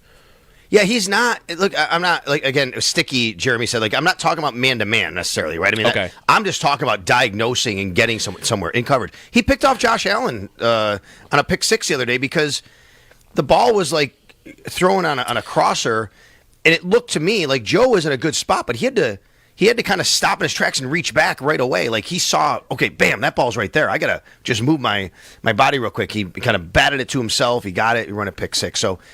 I just you asked me who stand out. That's a guy to me that really stood out and had a nice camp. Then there's guys that I just don't know where they fit because I think I might be beating the drum for Tyrell Shavers again. The problem is I don't know how Tyrell Shavers makes the team because I don't see them moving on from Curtis Samuel and the money they gave him. And I'm not saying he had a bad camp or anything, but he appears to me to be a guy they really want. And I love what Elijah Moore's done, right? Where does Tyrell Shavers fit? But every time I look up, the guy's making a couple really nice grabs.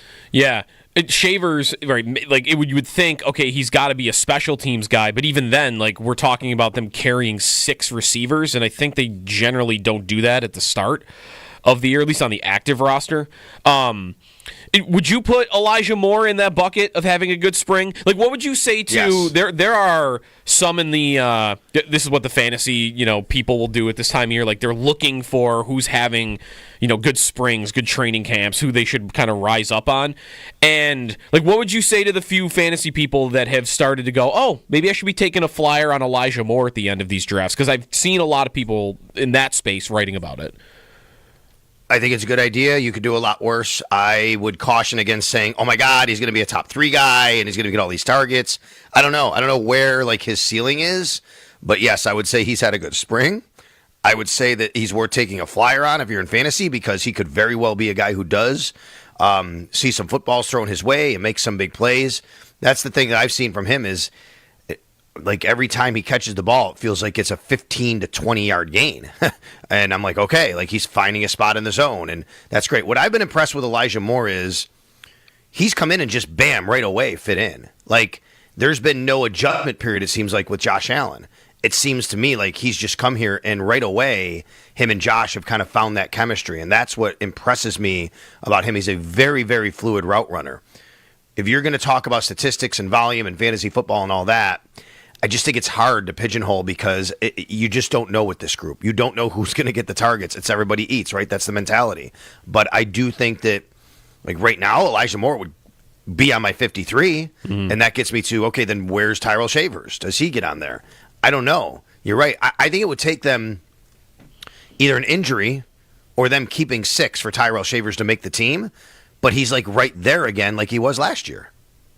Sal Capaccio, what now for you, Sal, between now and training camp? You get some time? Oh, I'll be hosting Extra Point Show still. So, I'll be around. I'll be hosting today.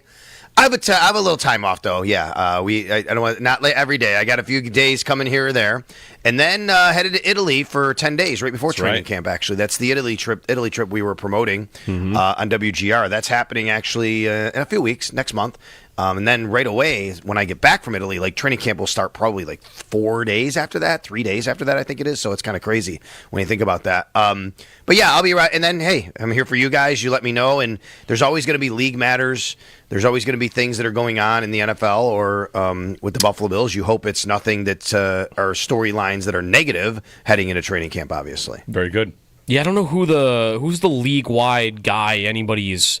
Remember when there was like way too much coverage about where Dalvin Cook was going to go, but it was mostly because there was nothing else to talk about. I don't even know who's this year's version of where's Dalvin Cook going to go. Trey Hendrickson, TJ Watt, yes. Debo Samuel. Okay. No, sorry, not Debo Samuel. I don't think. How about this? Yeah, I think it's this. Joe Jeremy, you're right. I think Trey Hendrickson. I think it's the Bengals overall with them, him and Stewart. He left minicamp.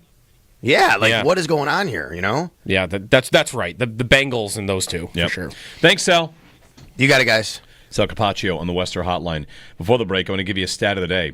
Stat of the day is a good one on last night's hockey game. The goal was scored late, right? Yeah, like, what was it, 15 seconds, 16 seconds? Late. Stat of the day. Powered by Empire Electric, your residential neighborhood electrician. Visit EmpireElectricians.com.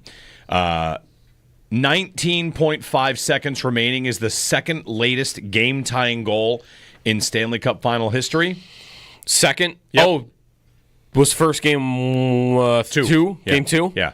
The two latest goals to tie a game in Stanley Cup final history have happened in this series. Wow. Yep. All those years, there had never been one within 20 seconds? Nope. Well, 19 and a half. The two latest goals, both in this series.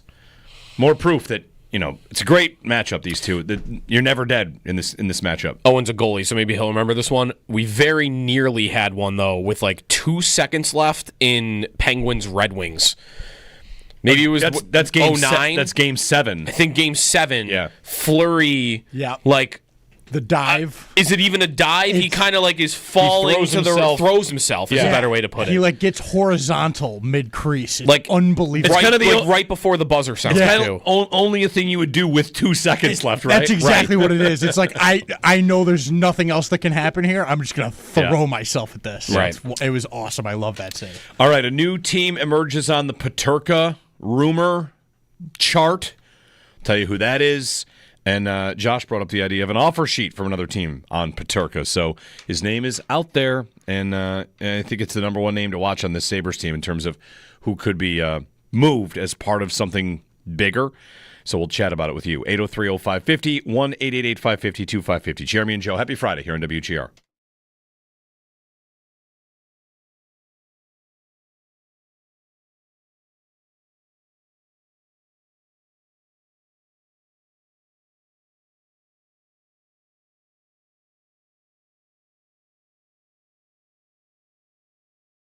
Jeremy White here for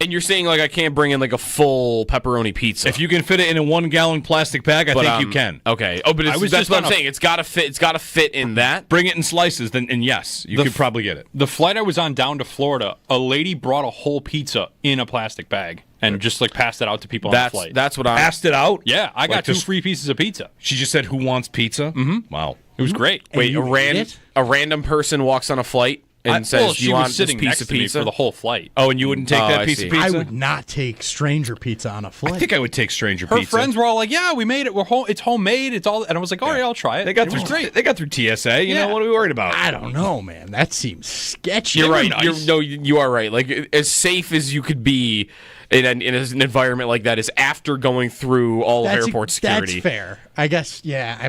But you're right. Like my instinct was, I'm good, thank you. Like, yeah. I think I would be like, I'll kindly pass on the stranger. I don't pizza. know. I don't know how good this person is at making pizza. Maybe it's the first time they did it and they screwed something up with the dough. It's gonna make me sick. I don't know. Right.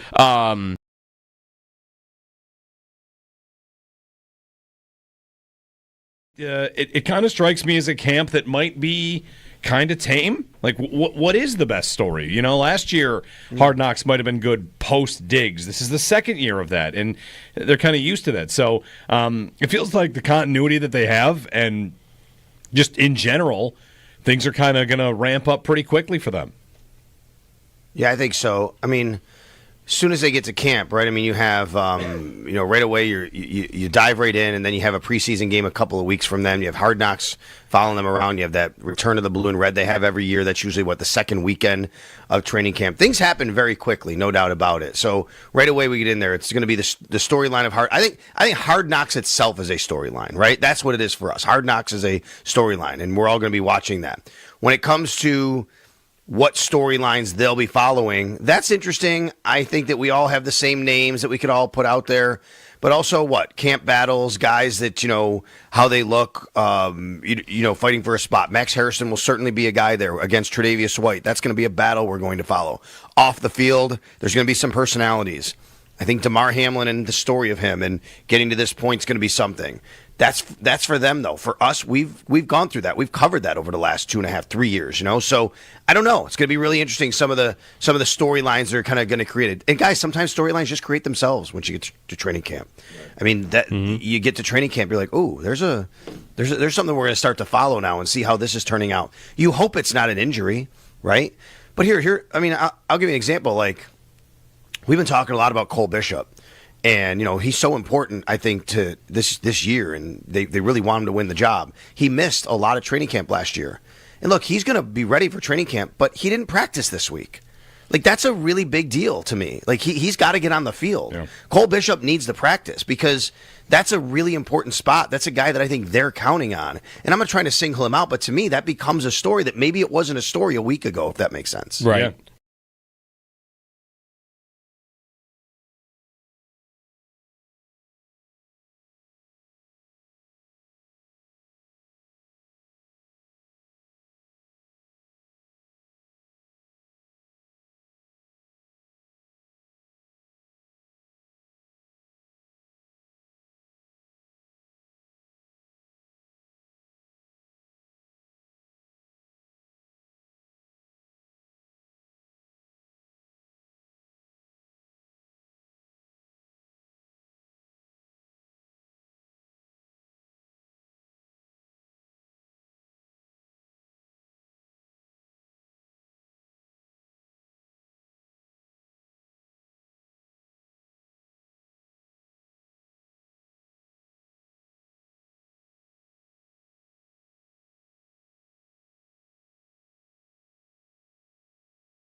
U.S. Open continues. Brooks Koepka is one of the featured guys on the course. He's 2 under, 2 shots back.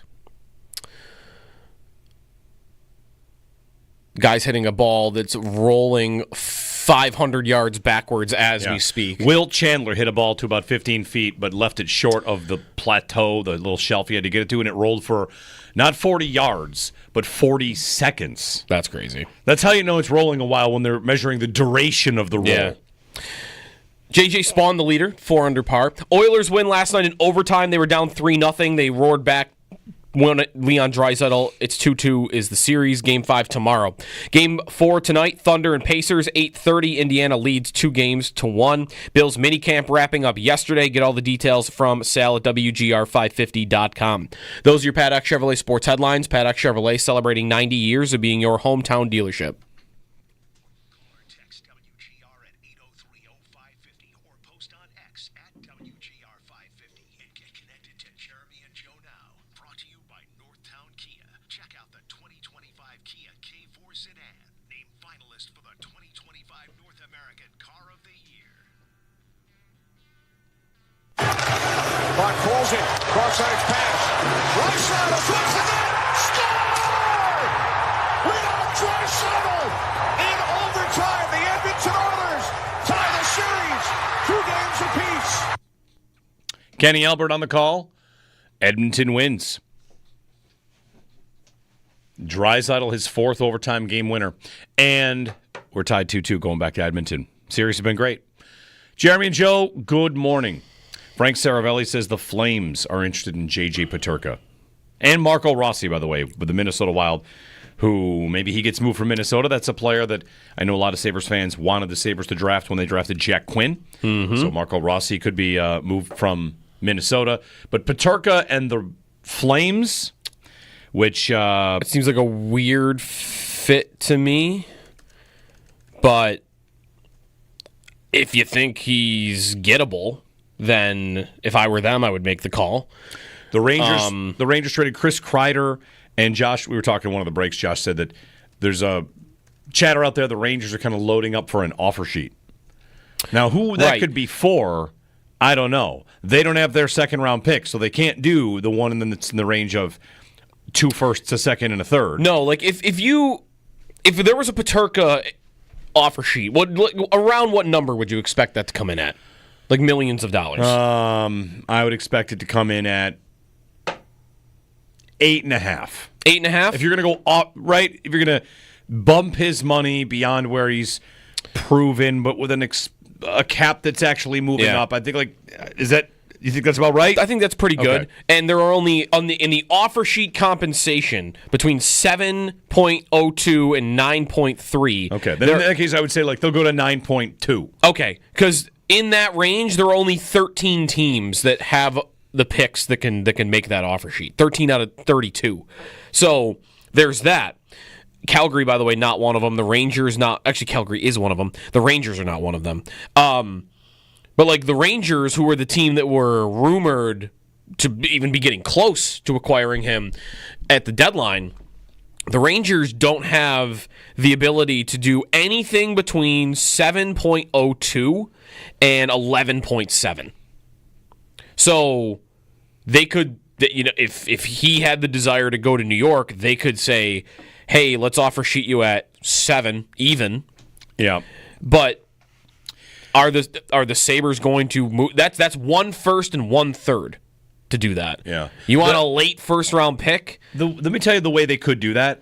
You offer sheet him to the exact date to the timeline of his unrestricted free agency. Mm-hmm. So I wrote about this a while back. If a team wanted to offer sheet off Austin Matthews when the time was coming, like a player like Matthews, Eichel, a top guy, you have that guy's rights. And ideally, you sign him for the entry-level deal, and then you extend him for 8 years. You get him for 11, and you buy up years of unrestricted free agency. Right. But if your offer sheet, if you're confident, this guy wants to play here, this will be his home, we're just going to offer sheet him right to the moment of unrestricted free agency because that team knows he's going to leave, and they'll be afraid of losing him for nothing. And now I'm committing for 4 years 4 years is not nothing. That's a long time, though, to be afraid of losing a guy for nothing. For sure. But Yeah. if you had a player like, again, Peterka doesn't quite rise to the caliber of this kind of player. It had to be like a superstar. Right. But if you wanted to try that, you would say, like, think about the offer sheet that, was it Kotkaniemi got? It was 1 year? It was 1 year. 1 year. 1 year. And the idea was this explodes his salary in the short term. Ooh, I don't know what we want to do about this. Mm-hmm. Then, it's just, there are ways to really play with it. And like that's the only way I could probably find a way for them to offer him 7 and not have it be matched. Right, because if I'm the Sabres, I'm thinking, wait a minute, I'm going to let him go there at that number. Sure, like the 4 year thing and the UFA stuff. I'm going to let him go to you for that and just get a first round pick and a third round pick. Like he's an asset. Yeah. I would rather match the offer sheet, even if I knew he doesn't want to be here. I'd still match it and say, all right, well, I've got time, I've got leverage. If you really want it out, I'll work with you on a trade after I match this. But I am not trading you for a first and a third. Right. A late first and a third, even probably. Like, I'm not doing that. You're gonna play here until I get the right package. Because I got 4 years of that. I would agree. But like that is from my standpoint, that's a very fantasy-esque type of, like, if he's a person, you would have to have a guy in the locker room that you might know doesn't want to be here. Would you think that that's good? You might not want that. But I still wouldn't be bullied into, all right, well, I'm going to give him away for a first and a third because I'm afraid he's going to leave me in 4 years. Like, right. I just wouldn't do that if I were Kevin Adams. No, I probably wouldn't either. I wouldn't worry about it. I think it drives home that the Rangers probably can't offer sheet him. Is the more smoke there is, though, make it more believable that he is going to be moved this offseason? I told you months ago, someone that I trust would know indicated to me that Peterka might not be a long-term guy here. But what is long-term? Because when I hear that, I think, he's not a 7-year guy, but that he wants to go somewhere else. That he might that whatever, just it might not be the fit. He might not be one of their guys. And there's endless smoke about him. Friedman the other day said the Sabres don't want to trade him. They don't want to do that. That doesn't mean they won't do it, but they don't want to do it. That was what Friedman said earlier this week. So they might just feel, I mean, we've gotten into this about Tuck and what is Tuck going to do? His contract is up at the end of the year. If he leaves, you've got a couple guys in Tage and Dahlin and like Samuelson that's locked in. I mean, who knows if they buy him out? You've got some players that are locked in. Josh Norris is locked in for a lot. He is. Forgetting about him. Well, also, what do they? This would, I guess, be different than though. If Friedman is saying they don't want to trade him, that says they like him as being a part of the team. I would think. Or they think he's valuable. Or he's valuable. They're just like, no, you're good. We'd like to keep you. But if, again, we watched the Stanley Cup final. We watched the playoffs. Players that they would have known are good that want to go. All right, I guess I'll do what I can for you. Because there's also, I mean, why did they? He would be a super version of this, I think. But why did they buy out Skinner last year? Didn't they buy out Skinner because he doesn't play the type of style of hockey that they wanted to play? No, they bought him out. That's what they talked about. They bought him out to save $14 million. That's what I always thought. I thought they bought him out to save actual dollars. That's right, but if he was an all-around good hockey player, were they going to buy him out? Okay, sure, probably not. Like, because the goal scoring can come down a little bit. It is worth mentioning that he scored 3 fewer goals in that, down year for him than what Peterka scored. But sure, okay, right. But Skinner goes, and one thing that was cited was, like, he's not going to play the style that they're going to want to play with Lindy Ruff. How do they want to play? And does Peterka fit to that? Because from watching him, or if you look at some of the numbers on it, like, he's a 96th percentile overall offensive player, and he's the 2nd percentile defensively. And your eyes would tell you the same thing. Like, there's nothing going on in his own end. And there are turnovers sometimes, and he's not one that's reliable at 2 ends of the ice. He's a smaller player, so he's not really giving you anything physically. So I'm not saying he's not valuable. The offense way overrates any of those deficiencies. But when do they think, hey, we need a little bit of a shift here in the way we play, and one way to do that would be, all right, if we don't think there's a long-term relationship here with this guy anyway, let's see if we could take that asset and spin it into something that is a more all-around game. I'm working hard to get to them thinking it's a good idea, but they couldn't they? The article from the other day about teams will take the wrong lessons from the Florida Panthers. A wrong lesson you could take is I don't want a guy like JJ Peterka. I need a guy with attitude that's bigger, that can play in his own end, versus a one-dimensional offensive player. That would be the wrong lesson, but someone's going to take that lesson, and it could be them. It also might be a move they were going to make regardless of a lesson from Florida, but he's a dynamite player. He's a dynamite young player. I mean, he's gone from, second-round pick to one of my favorite players on the team to watch. Yep. And last year was a little, less impressive, but still pretty good for the age that he is. And, every time we talk about him, we get people to write in, it's like, why are we talking about trading this guy? And the answer is because everybody else seems to be. It's just tons of smoke, and I know sometimes if a trade doesn't happen, your response could be, "Oh, I guess that was all nonsense." Like, it's not nonsense. Like, it's definitely out there, whether teams are sniffing, and every one of these reports might lead to another team calling and saying, like, what's going on there? You gonna trade that guy? Yeah. Kevin Adams might say no. What does Jarmo think of him? What does Jarmo think of him? What does Jarmo think about JJ Peterka? Do I got to figure that out too? Quickly, I did like his season last year more than the previous season. Yeah. It was a better all-around game. Like, I saw him making passes that he had never even tried before. I thought he was getting a little too easy to defend with his shot. Like, he would just come in, stick handle, toe drag, shot. Was like the only thing he was doing in that last year under Granato. He shot the puck 60-something fewer times last season and had the same amount of goals. Like, his shooting percentage actually went up by more than 3%, and he doubled his assist total. So, even though he didn't score as much as maybe you hoped, and it went down by 1, I mean, he had the points to back it up. Like, I think he was a better all-around offensive player than he was the year before. 803-0550. When we get back, a trivia question to take to Father's Day weekend.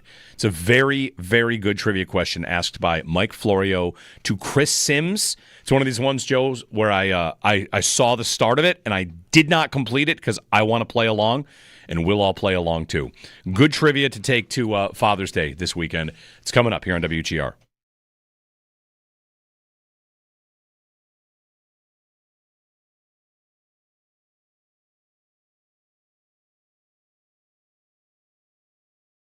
Guys that you would say had a good spring, if you can categorize them, you mentioned Kincaid there. Is there anybody else that jumps out that you would say, yes, like when we get to training camp and we have sit-downs that we'll be referencing, well, this guy had a good spring too? Joe Andreessen is top of mind right here. I tweeted about him yesterday. I'm going to read what I wrote because I want to make it, I think this is exactly how I want to phrase it.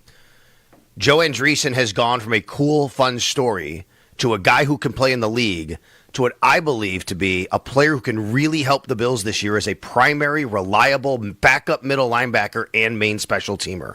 Really impressed with his spring OTAs and minicamp. I think Joe Andreessen, now I want to make sure I said it like that because he's not starting over Terrell Bernard. He's not starting over Matt Milano. That's not even really his position. He's a middle linebacker. That's what he does. He calls the defense. But I'm here to tell you, I think right now he has cleared the bar of he is the number 2 middle linebacker over Balen Spector in my mind because Balen Spector has not been available this spring. I can say that. He hasn't really practiced. We know that. But also because I think that he just looks like he has become a legitimate NFL backup player on the Buffalo Bills.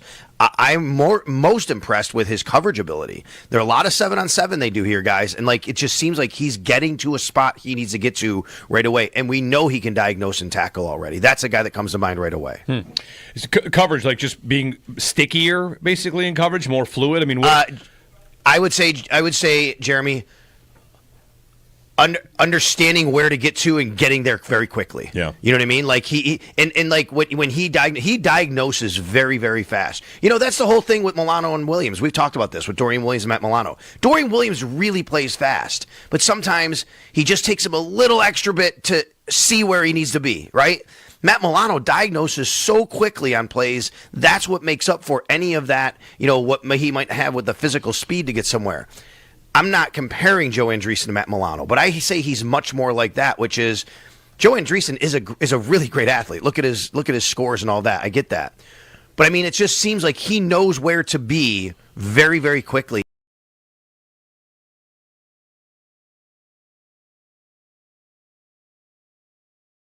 Reinhart goal, man. Yeah. When it's funny, Reinhart and Eichel have probably different reactions around here. Well, I think Reinhart is a better approval rating. I agree. Still. I don't think there For is sure, by a as lot. much. I hope that guy loses as there is for Jack. I did go down the rabbit hole last night.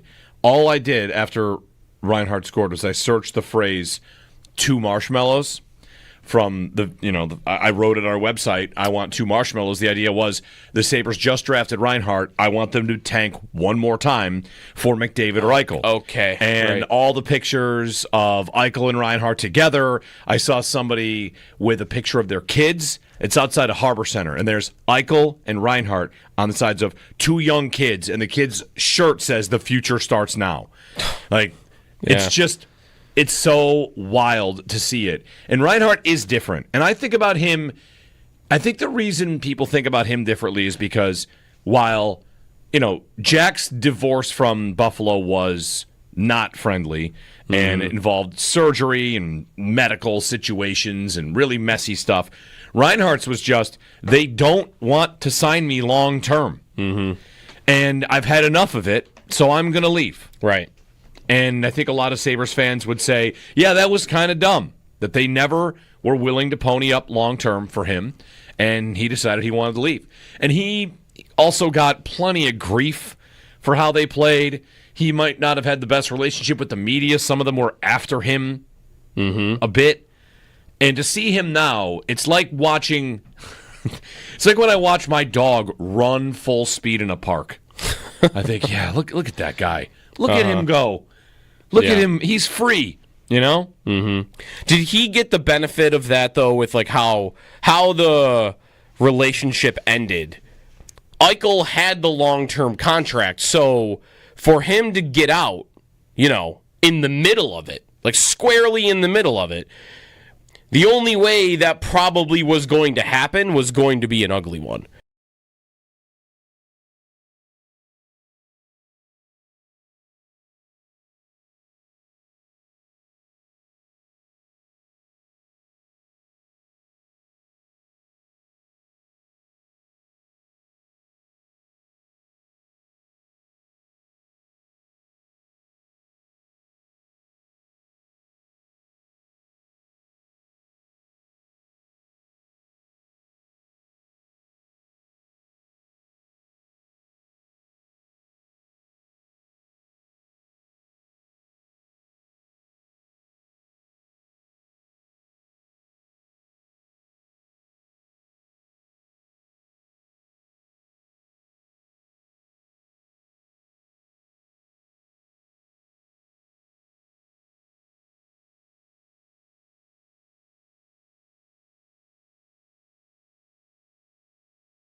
Josh says we're going to need a few minutes to work through it, but it's a good one. It's a good trivia question. Everyone will be able to play along. I don't think it's too obscure of a question. Football question. So we have a minute here. Do you think, Joe, that the members, groundskeepers, the people at Augusta that are, like the look down their nose at everyone, look at this course and think, highway running through it. The indignity. Highway. Yeah. This is disgusting. Right. You'd never see a highway running through Augusta. Right. It's a highway. If you did, it would be like a green grass highway. Yeah. It is a little bit, jarring. Like, wow, look at this beautiful space. And let's go to our blimp coverage and there goes a semi. Yeah, there's the interstate. Okay. There's traffic backed up in the middle of Oakmont. You got a couple bridges that go across it. It's a little jarring. Should they not build a tunnel? You would at least cover it up. You could actually make the top of the tunnel for a blimp. You could do a mural on it or whatever. It would look great. You could plant grass, or you could plant grass on top. They should do that. That probably would cost a lot more than I'm thinking. But asking the members for that kind of cost. How much money are they getting from Fox to do the U.S. Open? Like the TV contract. Build a tunnel. Build a tunnel. Get rid of that eyesore. And you probably would take a lot of the noise away, too, wouldn't you? Yeah. Soundproof it. That's it. Joe's got the answer. Soundproof tunnel with grass or a mural on top. There you go. Probably just soundproof what's there right now. It probably is to some degree. But you can't do that fully, though. No, you can still hear it. Doesn't have to be as loud, but yeah. All right. So this trivia question, I don't know, a tease here. Aaron Rodgers and Mike Tomlin are the they're the subjects. Inspiration for this trivia question. That's a very good one. You're going to bring to your dad's house. You're going to bring to your kid's house. You're going to celebrate this Father's Day weekend and ask this question to be the life of the party. And we're going to do it next.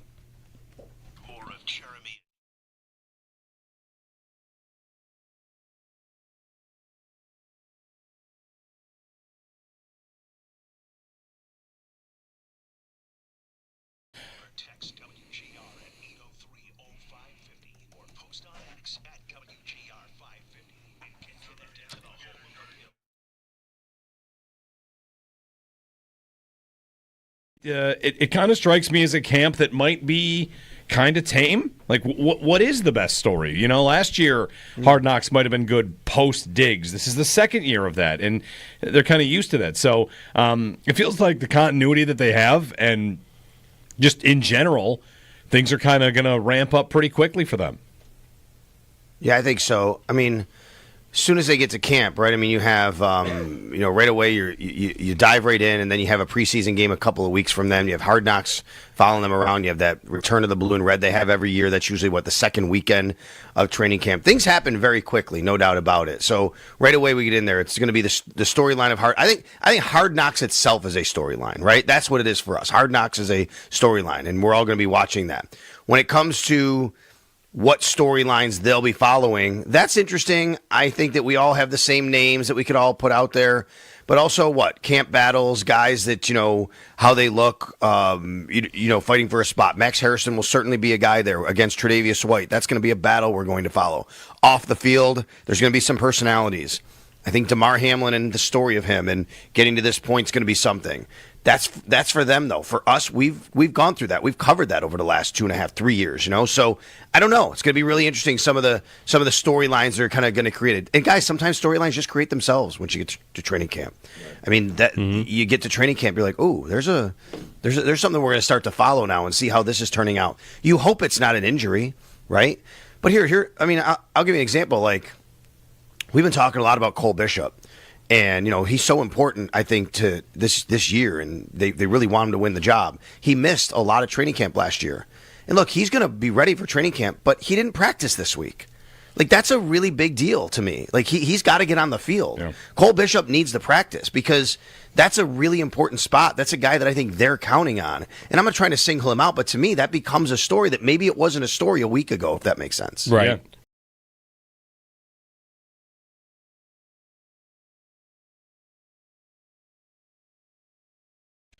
The thing about this series, this matchup, Florida and Edmonton, so they're tied at 2 games apiece. Mm-hmm. This goes back to last year, too. It is without trying to make it about arguing whether or not momentum is real, it is a momentum-proof series. Yeah. Because last year, Florida had a 3-0 lead, and it's over now. Oh, wait, Edmonton won 3 in a row, and then Florida won the 7th game. Last night, Florida's up 3 goals to none. 3-3. 4-3 Edmonton. I guess they had all the momentum. Reinhart scores 4-4. Okay, Florida's got it back, and then Edmonton wins in overtime. Yeah. So it is a momentum-proof matchup. You can never, and that probably comes down to you probably can't bury either one of these teams. You can't bury. No, they're too good. You definitely can't bury Edmonton. And Florida found that out. They're up 2-1 and 3-0 in the series. That's the kind of frozen moment in time we use on the Leafs after they lose a series. Mm-hmm. You had it. Yeah. It was there for you. Yeah, theirs was they were up 2-0 in the series and up 2-0 in Game 3. Yeah. Yeah. And they lost it.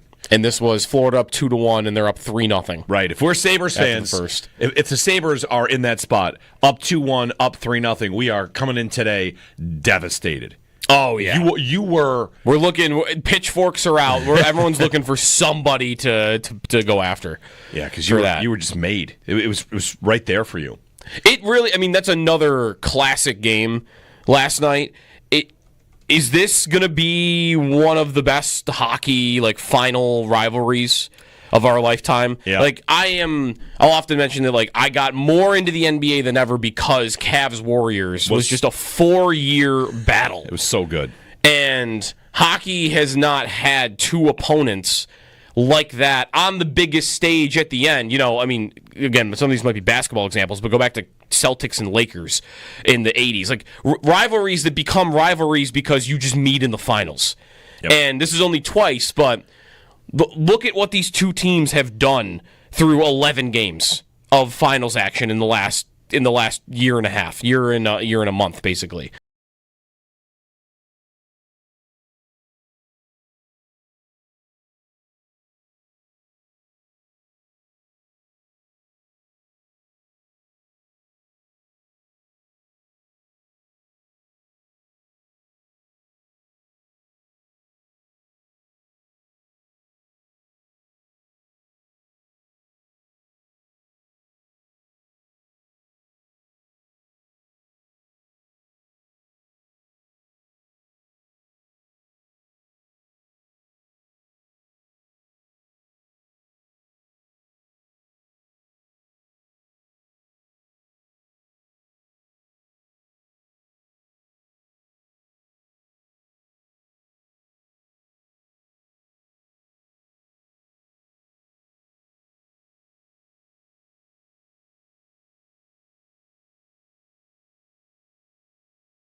Stanley Cup final is tied at 2 games apiece. Edmonton was down 3-0 last night. They come back to tie it, took the lead, and then Sam Reinhart scored the second latest tying goal in a final ever. Leon Draisaitl wins it in overtime. Series tied at 2. Game 5 tomorrow night at 8 o'clock, going back to Edmonton.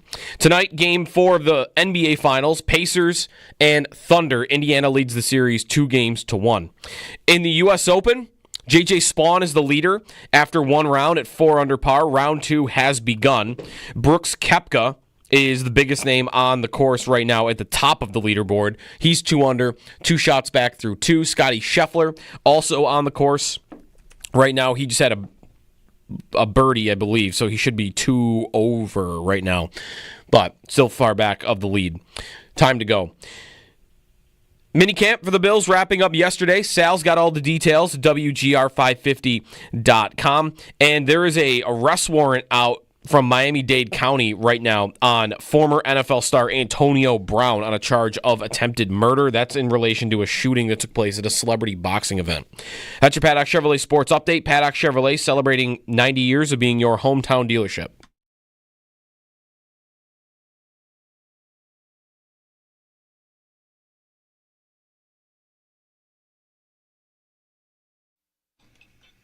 Aaron Rodgers becomes the second quarterback in NFL history to start for a head coach he beat in a Super Bowl. Who was the first quarterback to be the starter for a coach he beat in a Super Bowl? There you go. Your trivia. Happy Friday. Jeremy and Joe, good morning. Your Friday morning trivia to bring to any assorted activities you got this weekend, family, Father's Day, golf, whatever. Because if you're listening, you can use this. And if you're not listening, well, then you'll be asked this question by somebody that is. Aaron Rodgers becomes the second quarterback to start for a coach he beat in a Super Bowl. Who's the first? I don't know this answer either, so let's work through it. Josh knows the answer. Okay.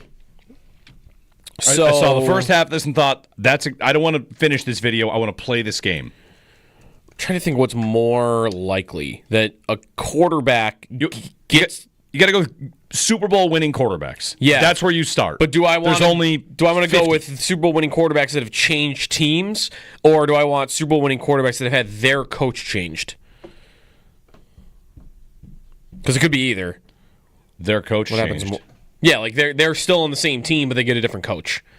And eventually, like Aaron Rodgers in Green Bay ends up with LaFleur at some point, but he wouldn't have. Okay, and the coach moves to the quarterback. To a quarterback. So that in that case, the coach is likely moving to a team that he lost to in a Super Bowl. I bet that didn't happen. So let's go Super Bowl winning quarterbacks. Okay, so did Peyton Manning play for a guy he beat? No. Brady, Roethlisberger, no. Like these guys have knocked out half the Super Bowls. Yeah, Brady didn't beat Arians, right? No. Wait a minute. He also played for Todd Bowles. Right. Roethlisberger, no. Only played for Tomlin. Super Bowl winning quarterbacks. Not Eli Manning. Eli Manning would have beaten Coughlin. Would have beaten Belichick. Never played for Belichick. Drew Brees. The Saints beat the Colts. He did not play for Dungy. Is that Dungy or is that like Dungy? I think. Okay. Yeah. Okay, so it's not him. Let's go 90s quarter. Troy Aikman. No, he played for the Cowboys the whole time. Did not start for a team that he beat in a Super Bowl. No. Russell Wilson. Ooh, this is going to be good. This is potential. So Russell Wilson has played for who since he left Seattle? Because when Pete Carroll he played for Sean Payton. He played. He didn't beat Sean Mike Payton. Tomlin. No. Seattle. Who did Seattle beat? They beat Denver. That's John Fox. Fox. That's probably John Fox. Okay, so that's not him. No. Oh, there was potential. Does the chat have it? What about Brad Johnson? Did Brad Johnson go? He went a bunch of places, didn't he? Who he beat? He beat Gruden. Yeah, he beat Gruden. The chat. No, he didn't. No, he didn't. Gruden was his coach. Okay, then in Tampa. So he beat. Who's the Raiders coach? That loses the Super Bowl. Oof. Bill is not Bill Callahan, is it? I think it might be. Did he ever play for Bill Callahan? He went to Minnesota. I have no idea. At some point in time, was Bill Callahan the Vikings coach? I don't think so. If that's even Bill. The funny thing about this kind of question. Oh, wait. What about Nick Foles? Nick Foles beats. Belichick. He beats Belichick. Yeah. A lot of these guys beat Belichick, by the way. He's got a couple of losses. Yes, he does. Cam Newton lost a Super Bowl. Who won Super Bowls? Cam Newton. He lost. Oh, right. You have to win. Yeah. You have to win a Super Bowl. You guys want a hint yet? No. Flacco, no. Give us a hint in 1 minute. Flacco beat Jim Harbaugh. They haven't. No. They haven't hooked up, have they? No. What about Dilfer? Dilfer beat Tom Coughlin. No. This is earlier than Coughlin. Jim Fossil.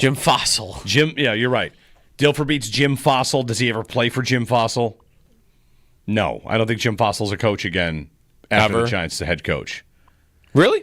I don't think so. He made it to a Super Bowl as a head coach and he never got a second crack at it? I don't know. He must have. No, he didn't, I guess. Just let's do some. All right, 30 seconds of naming quarterbacks that won Super Bowls. It's the entire 80s. It's Aikman. It's Mark Rippon. It's Jeff Hostetler. Did he ever play for Marv? I don't think so. No. It's Elway eventually. Elway didn't play for Favre. Elway beat Mike Shannon. No. Who'd Favre beat? Favre beat Parcells. No, it's not going to be. It's hint time. Hint time. It's tough. Your Father's Day tease plays into this. Think of a quarterback who would have had a son that's also involved in the NFL. It's think Archie of the Manning? question. Think of all of that. It's with a the Father's Day related question. It's one of the Mannings. No, Someone has you were this- close with the '80s, by the way. Okay, getting close with the 80s. Okay, so we're going back. No, not Shula. The Father's Day hint really didn't do anything for me. Be more clear on the Father's Day hint. So think of who's asking the question. Mike Florio. Oh, Sims. Phil Simms. I couldn't get any more clear than that. Phil Yeah. Sims Yeah. beat. Phil Simms beat the Broncos. I don't even know. Dan I have Reeves. no idea. Dan Phil Simms Reeves? beats Dan Reeves, and it's Phil Simms and Dan Reeves. Wow. That's a great question to ask to Chris Sims. It took Yes, him it is. like they had to take a commercial break. Yeah. and he couldn't figure it out. Okay, well, if he didn't get it, then I don't feel And bad that he- we had and trouble he- getting it. His dad was the answer the whole time. Phil Simms beats Dan Reeves, and then Dan Reeves coached the Giants. Yeah. See, I would have. Okay, that's the part I wouldn't have known. I wouldn't have known Dan Reeves went to the Giants. Yeah. When is he the Giants coach? Like the early Because he ends up in late, he ends up in Atlanta. the I late thought. the mid to late 90s, maybe. Okay, here we go. He goes Broncos 81 to 92, Giants 93 to 96. Okay, mid to late 90s. Falcons 97 to 2003. Yeah. Okay. Rodgers and Tomlin. Who will be the next to do this? Do you feel on Rodgers and Tomlin? Do you feel like I've seen some people bullish on one side or the other, like this will fail versus this is a good match, and I don't like Pittsburgh, so I hope it blows up, but I don't know that I want to confidently say it will blow up. It could very well work. Rodgers was not terrible last year, and not terrible, and Tomlin. He gets the most out of everything you ever get him, almost to a fault. Mm-hmm. So, won't Mike Tomlin have that team good? Won't they make the playoffs? I know that we wouldn't say they could win the Super Bowl, but at least not now. Maybe by week 10 we would say, hey, the defense is nasty, and you never know with Rodgers. I don't want to go so far in saying it will definitely blow up. It doesn't sit right with me. I don't feel comfortable saying it. I don't want to say it'll definitely blow up, but I do think there is a real chance of it to me, because I don't know what those personalities are going to be like together throughout the entirety of a season. I mean, what's their relationship going to be in 6 months? I know now they're really there was a headline yesterday. Where is it? The headline, a headline from USA Today. Aaron Rodgers went to Mike Tomlin's backyard cookout. There was chemistry. Like, we are really going far to sell that these two guys are on the same page and they like each other. Chemistry at a cookout? Chemistry at a cookout. What's that look like? You bring a hot dog over. He's like, oh, Mike, thank you. I've been hungry. What that looks like is Mike Tomlin is standing at the grill and he's got all the meats there and he's flipping them, and Aaron Rodgers is standing to the side with a beer in his hand. That's chemistry at a cookout, and he's like, he's just nodding. He's nodding along as Tomlin is flipping. Could I make the case that chemistry between guys at a cookout is being able to hang out and not talk and be comfortable? Okay. You know what? They were just standing next to each other, not talking, and it was good. They're, hey fellas, what's up? None. Yeah. Looking at the grill. Yep. Oh, man, this story, all about how as Rodgers arrived, the host jumped out of his seat at the end of the driveway and greeted his high-profile visitor with a bro hug. So that's gonna be the hand clap and then the arm around the back. Yeah. Yes. That's a bro hug. Was the chemistry? There's got to be a slap of some sort. The hand clap and the arm around the back. Was the chemistry graded on the quality of the hand clap together? Like they hit that really well. And they both went for the. Okay. Yep. So they want to sell it in 4 months. So are they going to be like this, or are they going to be at each other's throats because Rodgers is tough to coach, and Tomlin is? Isn't it more likely? Tomlin's gotten into it with guys. Remember, he publicly. Him and Chase Claypool is not Aaron Rodgers, I know. But remember when Chase Claypool said something about how they don't play music at practice, and Tomlin, not exact words, but basically he's like, this guy should shut his mouth. Yeah. Like, he'll go at it with guys. Isn't Rodgers much more likely to clash with like Arthur Smith and get after his offensive coordinator? Because in New York, he handpicked his guy. It's always been about his guys on offense. He had a handpicked guy except for like the 2 years he's with LaFleur. Yeah. I don't think that's his handpicked guy. But that also worked, right? His numbers, he was efficient, really efficient for like a year, and then the last year he's there, it wasn't so great. So it doesn't have to blow up. It doesn't have to be terrible. But I think there is a time bomb. Like I think there is a real potential for it to be ugly. I think when he's your quarterback, that always has that potential. And I don't think Mike Tomlin is the guy in the league that is going to, control that. Mm-hmm. Like sometimes he'll fan the flames more than he'll put them out. I don't think he's Sean McDermott in that way. Or some other coaches that you might have a little bit more faith or trust that, you're not going to get the drama. Like with Tomlin, you're going to get the drama from the guy almost every time. You almost always do. So I think you're going to have that at some point during the year. They are definitely held up to a higher standard than the Jets are. The Jets are a dumpster fire. And was it surprising that, it became just a circus? In New York, no one would say that, but I don't think the Steelers are really that different. No, but they tend to be immune to it in the win-loss column. That's probably why they don't get the same type of it's like they win 5 more games a year. Yeah. But everything else to me is not that different. The longest playoff streaks in the NFL. Like the Steelers, their active streak, what's their active streak at right now? They missed it a couple years ago, didn't they? Yeah, they've made it 2 years in a row, but they never have a losing record. The Jets always have a losing record. That's right. That's right. So, I don't know. I wouldn't pick them to be great. I wouldn't pick them to be even really good. I'd probably bet they win. I think they'll lose. I think they'll lose, though, this year. I think they'll have his first season with a losing record. I'd pick them to win 7 games. Their division is really hard. The roster's not that great. On offense, the line is not that great. Their division, and they have one good weapon. Their division might not be that hard. You've got one pushover in the Browns that'll probably be a pushover.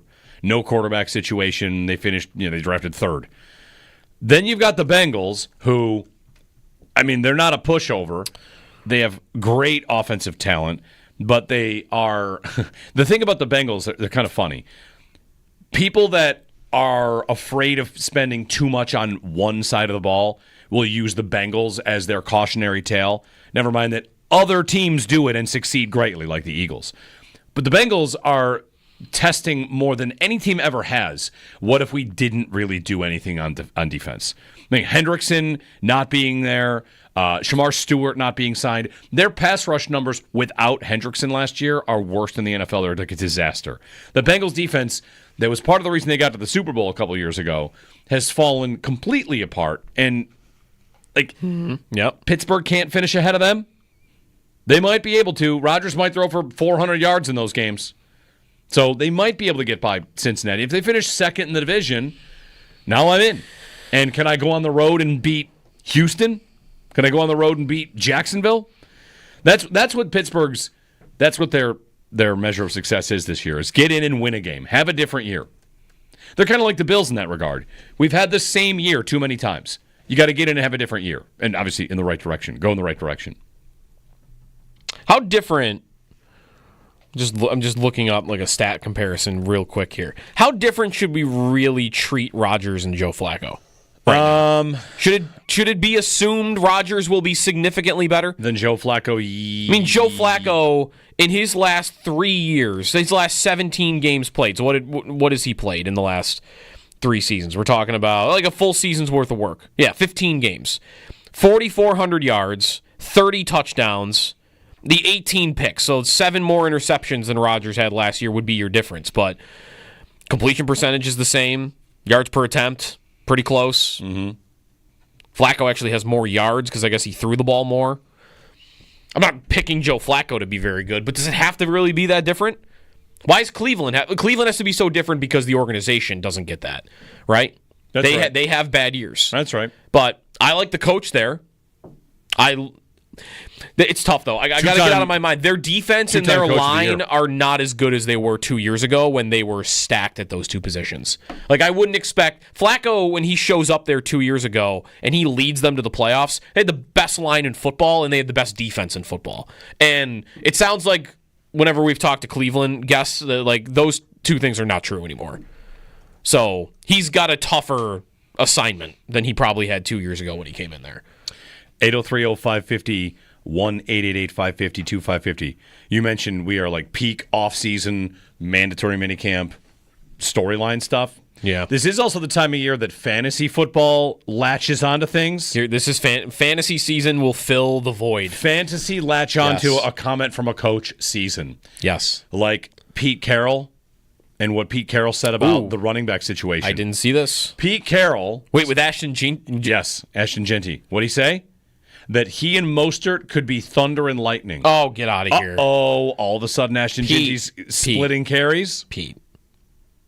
See, this is one where, though, I like when Pete Carroll says something like that, because let people in my fantasy league believe him on June 12th that Raheem Mostert is going to get, half the touches when you just drafted a top 5 running back or top 6 running back, wherever he went. You don't go ahead. Don't take Genty because you're afraid of Mostert. I'll take him. Sure, you should definitely still take Genty. Can I point out the last 2 highly drafted running backs went into situations and did not get the carries you thought they would get in Bijan and Gibbs? Both they split time. Bijan splits time with Tyler Algier, and Gibbs is a thunder and lightning guy with David Montgomery. I mean, Gibbs is still great. He still puts up the numbers. That is... Yeah, when's the last guy that was picked that high where, he showed right up and he was everything? Barkley, that's years. Najee Harris was supposed to be this when he got drafted by the Steelers. Carroll said, quote, "I love having multiple guys play. I'm not relying on one guy. Thunder and the lightning back in the day, whatever it takes to get it done. We're going to let the guys play for their play time. Raheem, I love having him. He's an experienced guy. He's been a great speedster for years. We've defended him for years, and it's been a nightmare for us." He did often use running back by committees in Seattle after post Marshawn Lynch. I needed 3 minutes to convince you to fade. No, I'm not convinced. I'm just more open to it not just being coach speak. But I wouldn't say I'm convinced. How many people are also just learning? This is fantasy season for you. How many people on the Raiders? Learned that Raheem Mostert is a Raider? Me. Everybody, probably. He is. If we can I make a small Hall of Fame right now? Waiver wire running back stash Hall of Fame Mostert. Definitely. What do you have? 20 touchdowns 2 years ago? He had a million touchdowns. 18 rushing, 3 receiving. That's ridiculous. He had 21 touchdowns. He had 21 touchdowns in a season 2 years ago. There should be a Hall of Fame for guys like that, where you could make the trip and you just say, man, see, you show your kids, this guy, he won us a championship. He had 21 touchdowns. It really is funny. You look at his Pro Football Reference page, and because he bounced around so many teams, and so it makes his list longer. Because you go to the touchdown column and you start his career, and he goes 0 0 0 0 0 0 0 0 1 8 2 0 3 18. Not bad.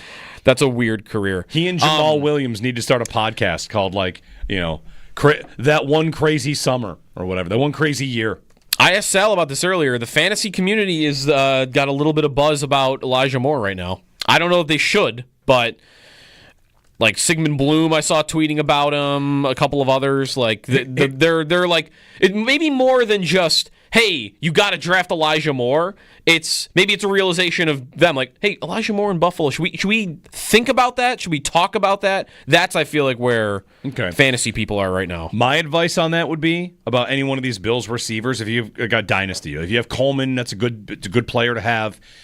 And if Palmer and Moore are to be had late in your dynasty drafts, I would throw flyers at them, because whether it's Coleman or Palmer or Moore, I mean, Shakir's already got this, and Kincaid, you wonder as well.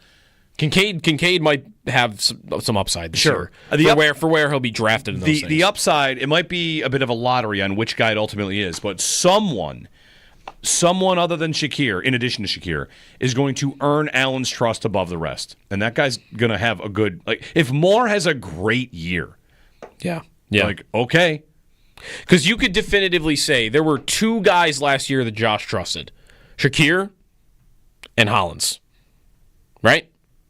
He threw to Hollins. He threw to in Hollins. some big spots, too. He didn't have that many targets. I think Moore has the potential. Moore got, 100 targets with the Browns?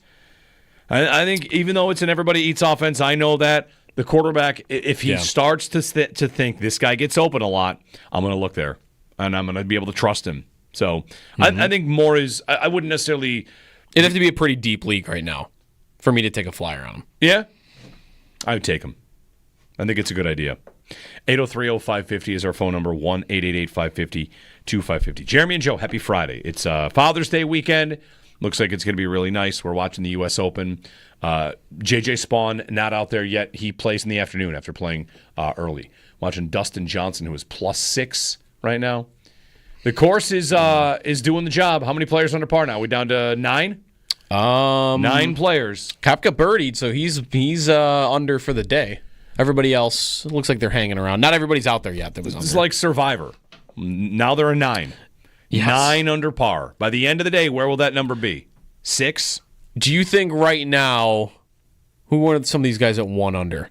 Ben Griffin, for instance. Yeah. If I ask Ben Griffin right now, you can stop playing at this moment. Oh, yeah. You're done for the tournament. You don't have to play another hole. You could put in at 1 under par. But you're done for the weekend. Would you take it? Yeah, bank it, stop the count? Yeah. Stop the count. You can retire right now with a -1? Yes. I think you take a yes. You're 3 back of the lead at the moment. Yes. But you would take it. Yeah, imagine they let you play at your own pace and someone had finished all 72 holes. I had a birthday party to get to, so I played all 72, and I'm -1. If the U.S. Open instead of tee times was, you just got to get your round in by this time, but you can do it whenever you want. Like your league, Yeah, Hey, just get your 72 and let us know what you shot. All right, 1 under. I'd feel pretty good about it. 803-0550, our phone number. Free for all Friday. Give us a ring if you want. You can jump in with us. It's Jeremy and Joe on WGR.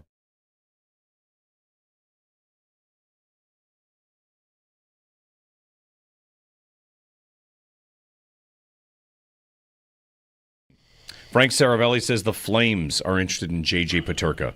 And Marco Rossi, by the way, with the Minnesota Wild, who maybe he gets moved from Minnesota. That's a player that I know a lot of Sabres fans wanted the Sabres to draft when they drafted Jack Quinn. Mm-hmm. So Marco Rossi could be moved from Minnesota. But Peterka and the Flames, which... it seems like a weird fit to me.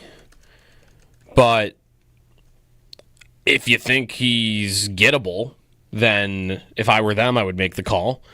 The Rangers traded Chris Kreider and Josh. We were talking in one of the breaks. Josh said that there's a chatter out there. The Rangers are kind of loading up for an offer sheet.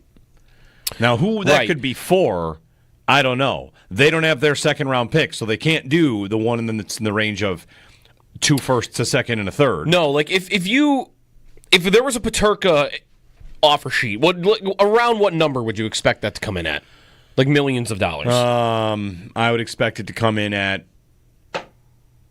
8.5. 8.5? If you're going to go up, right? If you're going to bump his money beyond where he's proven, but with a cap that's actually moving up, I think you think that's about right? I think that's pretty good. Okay. And there are only in the offer sheet compensation between 7.02 and 9.3. Okay. Then in that case, I would say they'll go to 9.2. Okay, because in that range, there are only 13 teams that have the picks that can make that offer sheet. 13 out of 32.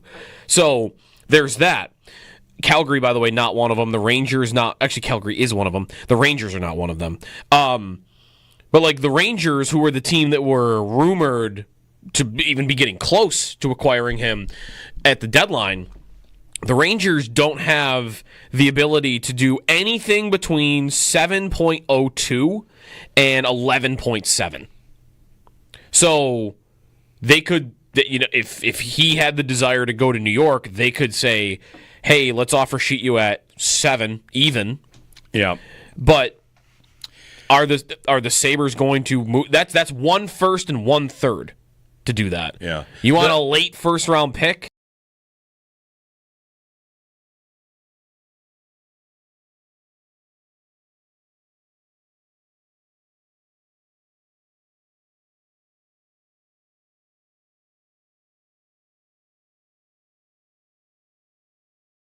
Reinhart goal, man.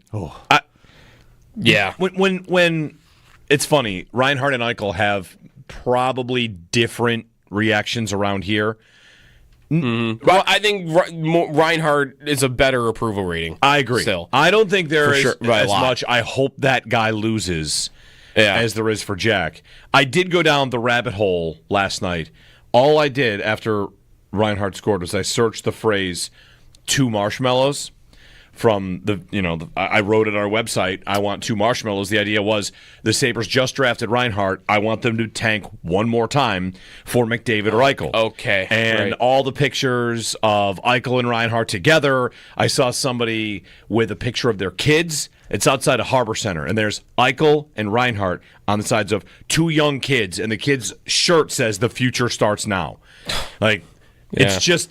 It's so wild to see it. And Reinhart is different. And I think about him, I think the reason people think about him differently is because while, Jack's divorce from Buffalo was not friendly and it involved surgery and medical situations and really messy stuff, Reinhardt's was just, they don't want to sign me long term. And I've had enough of it, so I'm going to leave. Right. And I think a lot of Sabres fans would say, yeah, that was kind of dumb, that they never were willing to pony up long-term for him, and he decided he wanted to leave. And he also got plenty of grief for how they played. He might not have had the best relationship with the media. Some of them were after him a bit. And to see him now, it's like watching... it's like when I watch my dog run full speed in a park. I think, yeah, look at that guy. Look at him go. Look at him. He's free, Mm-hmm. Did he get the benefit of that, though, with how the relationship ended? Eichel had the long-term contract, so for him to get out, in the middle of it, squarely in the middle of it, the only way that probably was going to happen was going to be an ugly one.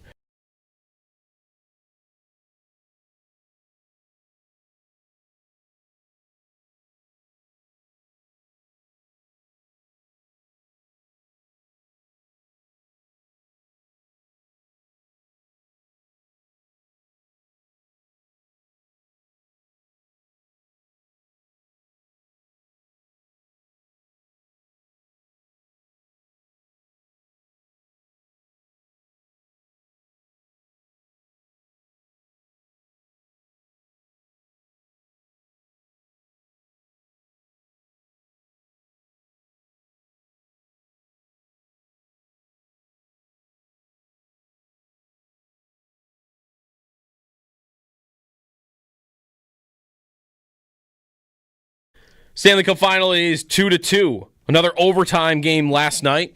It was 3-0 Florida. Edmonton tied it. Then they took the lead. Reinhart scored one of the latest goals in Stanley Cup final history with under 20 seconds to play, and then it was Draisaitl to win it in overtime. Game 5 back in Edmonton tomorrow night at 8 o'clock. Coverage of the Stanley Cup Final on WGR is presented by Fiegel Car and Joyce, your border attorneys, and brought to you in part by Window Nation, the perfect fit for your home and wallet. NBA Finals tonight, Game 4, Pacers and Thunder. Indiana leads 2-1, 8:30 tonight for tip-off. Minicamp wraps up for the Bills yesterday. You can read about it from Sal at WGR550.com. Former star receiver Antonio Brown is wanted for attempted murder in Miami. That's connected to a incident with a shooting at a celebrity boxing event this year. Also, the U.S. Open, round 2, underway this morning. J.J. Spawn, the leader at 4 under par. He's not going to tee off till 12:52. Brooks Koepka is 1 under through 4 holes this morning. He is 3 under par, 1 shot back. Those are your Paddock Chevrolet sports headlines. Paddock Chevrolet celebrating 90 years of being your hometown dealership.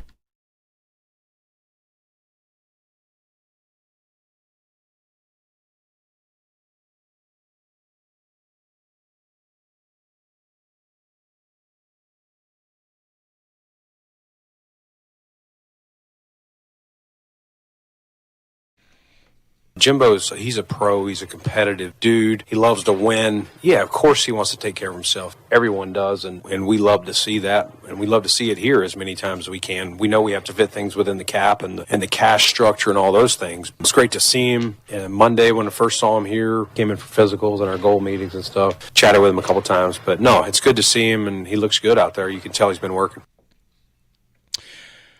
Brandon Bean on James Cook, who did show up at mandatory minicamp. On to training camp next. Thinking Sal pretty much had it. Unofficial, the mandatory, the CBA, how it works, how many days before your first game. 47 days. So July 23rd is probably the start of training camp. July 23rd, the start of training camp. And that's a Wednesday. So what? Report on Tuesday, practice Wednesday, into the weekend. Some primetime practices, all that good stuff. Speaking of showing up, Taylor Swift and Travis Kelce last night at the Stanley Cup Final. Yeah. Just sitting there with Wayne Gretzky. The picture you saw yesterday. Do you think in the NHL Situation Room there's a full-on panic about how they can get $1 billion by getting her to more games, like the NFL is estimated to have gotten $1 billion of returns out of Taylor Swift at games? Gary Bettman's like, we got it. Get her tickets. Call Travis Kelce. Get Mama Kelce there. Yes. Yeah. Whole family. Get him in Edmonton. Yeah. They get him a suite. Get him a suite. Give him part ownership if you want. Give them whatever they want. Right? Kelce also wearing a Panthers hat. What's the connection? A little bit of a bandwagon hat there. What's the connection? The connection is they were probably in South Florida and thought, hey, you want to go to a game? They what? Both of Travis and Jason Kelce played hockey when they were kids. Played hockey? Okay. What's the connection to the Florida Panthers? That's all I want to know. I think they were just probably in town. You're telling me... Like when I was in Fort Lauderdale a couple weeks ago, I ended up going because of how much it was. They don't have to worry about that. But like it was, I'm in town. Game 4 of the Eastern Conference Finals is happening. Like, we should go. And they're not flying in from, where would they spend their summers? Milan to go to Panthers and Oilers, are they? No. They're probably around somewhere. He's from Ohio. Westlake, Ohio. He was born in 1989. When he's from there, I wouldn't bet he spends a lot of time there in the off seasons. I'm not talking off seasons. I'm talking he was born in Ohio and he went to Cincinnati, Ohio. Okay. For school, right? He went to Cincinnati. And then he's played football in Kansas City. Right. When he's 11 years old, the Columbus Blue Jackets launch in Ohio. Ohio gets a hockey team. Right. Westlake, Ohio, distance to Columbus is, I just want to find out. Like, I'm really digging into, Westlake is a little west of Cleveland. A little west of Cleveland. So he'd be not that far, 2 hours away from an NHL team in Columbus. You can just put on a Panthers jersey and just be a Panthers fan. Brooks Koepka, he's wearing a hat, and I do have to say it's one of these hats. This is kind of like what I've recommended for you for the Yankees because your son plays for them in the Little League. He's wearing a Panthers hat, but it's not like hey, I'm a Panthers fan, Panthers hat. There's a little logo in the center that's their alternate logo. It's the one with the palm trees? hockey tree and the palm tree, and then it says in cursive underneath Palm Tree Crew. And it's white and red. The whole thing's white and red. So it's Chiefs colors, if you want that too. Like, it is a Panthers hat, but it's more of a style hat, I think. Yeah.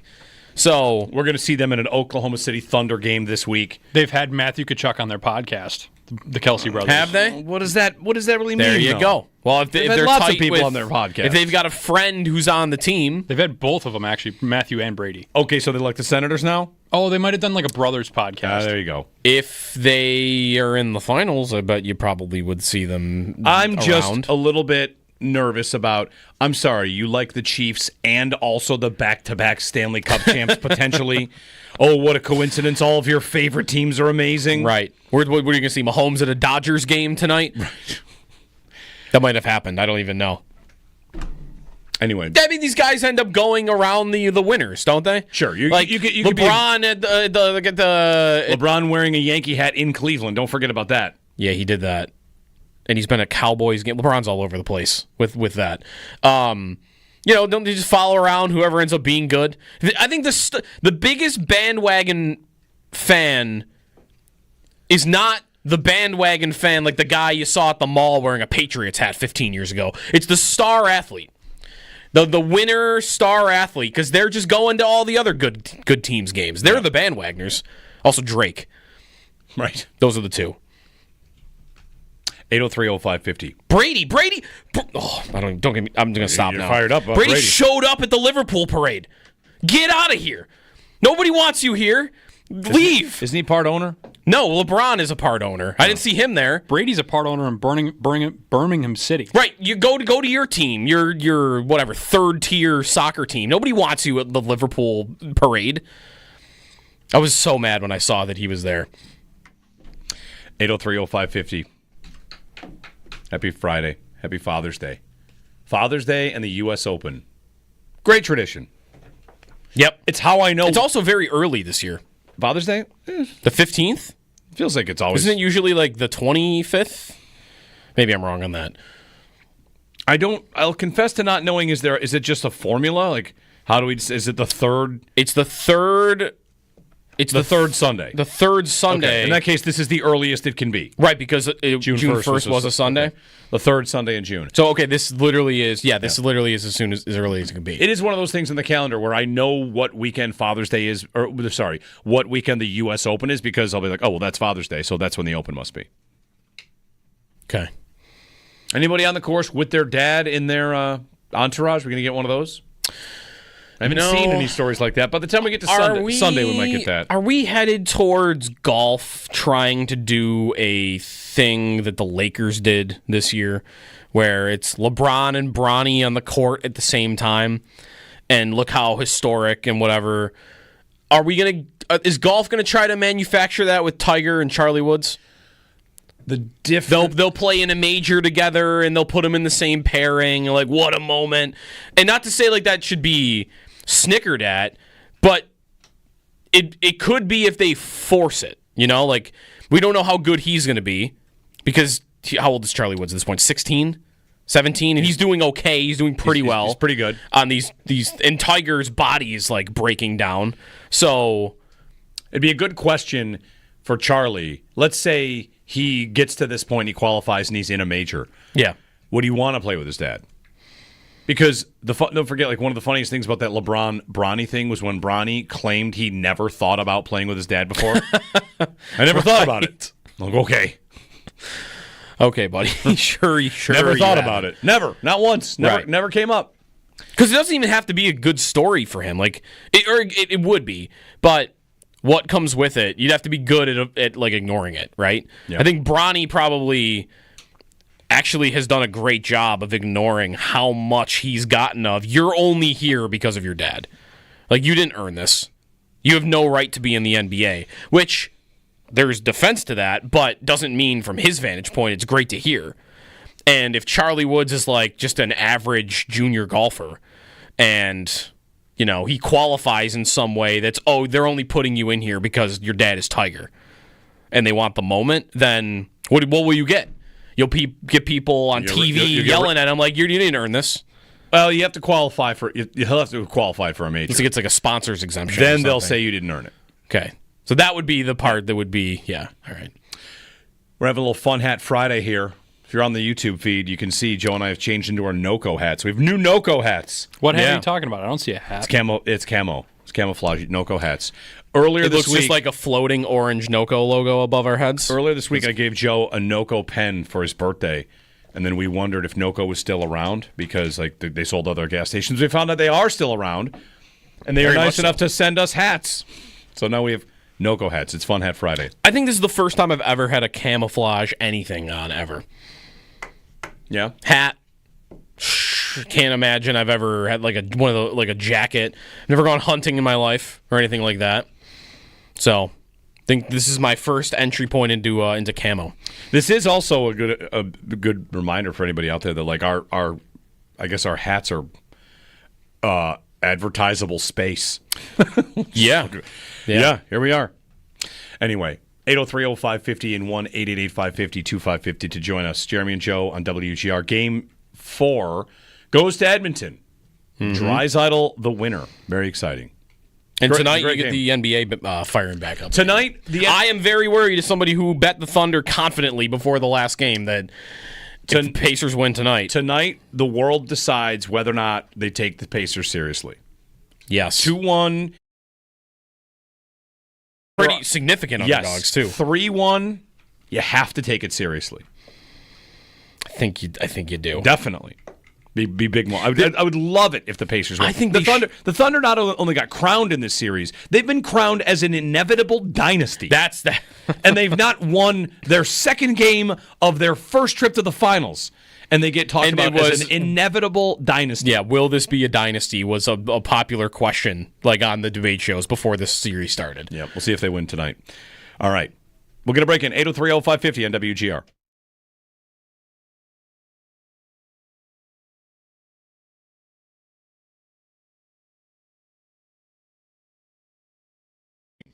Frank Saravelli says the Flames are interested in J.J. Peterka.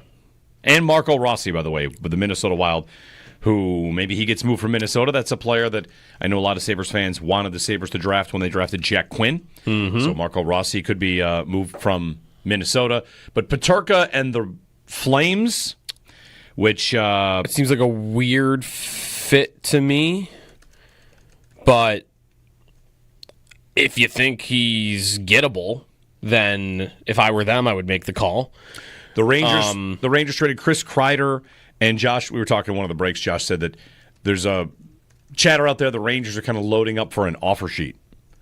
Now, who that could be for, I don't know. They don't have their second round pick, so they can't do the one that's in the range of 2 firsts, a second, and a third. No, if there was a Peterka offer sheet, around what number would you expect that to come in at? Like millions of dollars. I would expect it to come in at 8.5. 8.5? If you're going to go up, right? If you're going to bump his money beyond where he's proven, but with a cap that's actually moving up, I think you think that's about right? I think that's pretty good. Okay. And there are only in the offer sheet compensation between 7.02 and 9.3. Okay. Then in that case, I would say they'll go to 9.2. Okay, because in that range, there are only 13 teams that have the picks that can make that offer sheet. 13 out of 32. So there's that. Calgary, by the way, not one of them. The Rangers, not actually. Calgary is one of them. The Rangers are not one of them.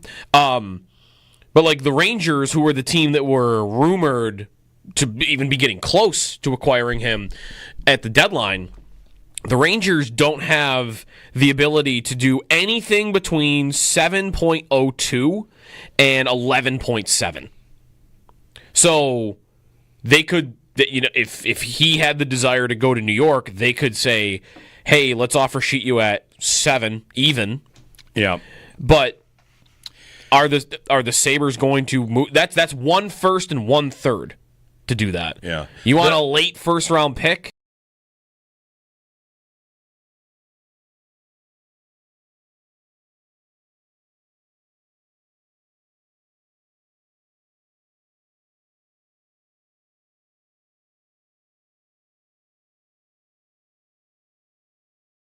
The Reinhart goal, man.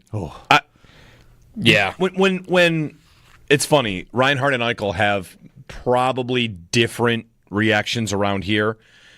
Mm-hmm. Well, I think Reinhart is a better approval rating. I agree. Still, I don't think there is as lot. much. I hope that guy loses as there is for Jack. I did go down the rabbit hole last night. All I did after Reinhart scored was I searched the phrase 2 marshmallows.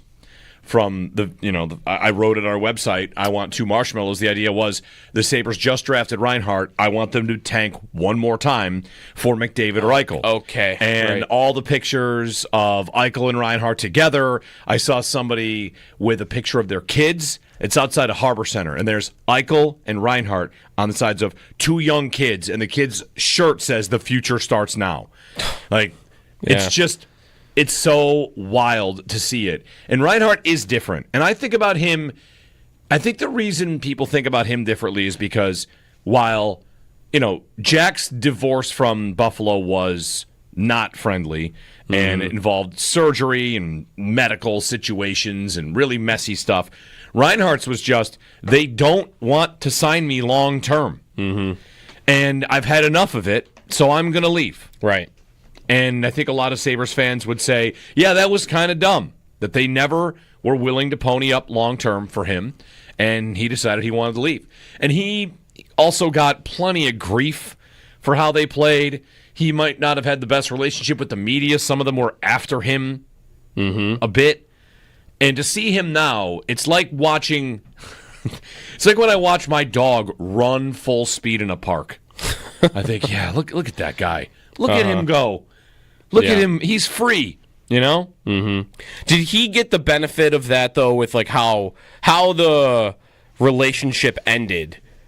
Eichel had the long-term contract, so for him to get out, you know, in the middle of it, like squarely in the middle of it, the only way that probably was going to happen was going to be an ugly one.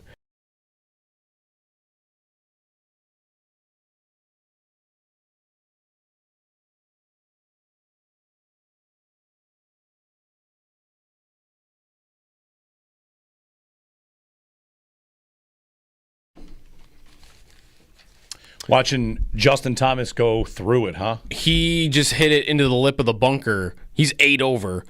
Koepka, who's in his group and is 1 back, 3 under, just hit it into the hazard.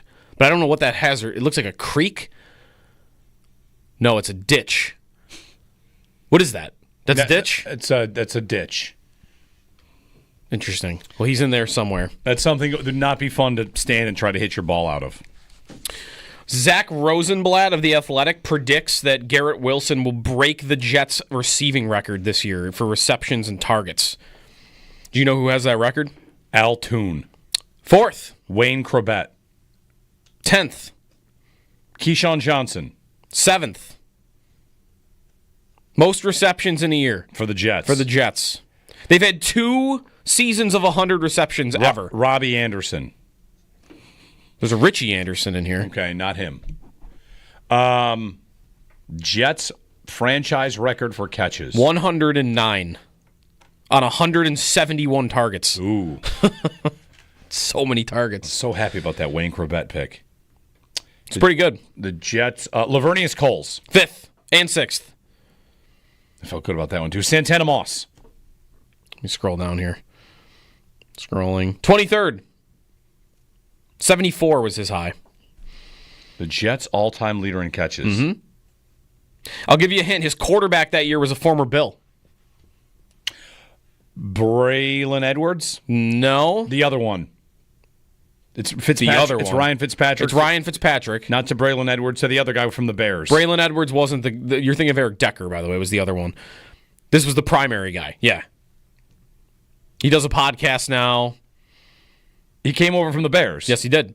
Yeah. When I say Braylon, the other one, I mean... You've got the right first initial of the first name. Right. The guy that I'm thinking of is not Braylon Edwards. I know exactly who it is. Uh-huh. It's the other one. It's... So you're so close. I know. You're so close. It's not a Braxton. What if I give you the number? He wore number 15. I thought that would help. He was with the Bears. Where else was he? He was in Denver. Right, that's the Braylon Edwards Denver track. To Miami to Chicago to the Jets to the Giants to the Seahawks. The last 2 he barely played. Where'd he go to college?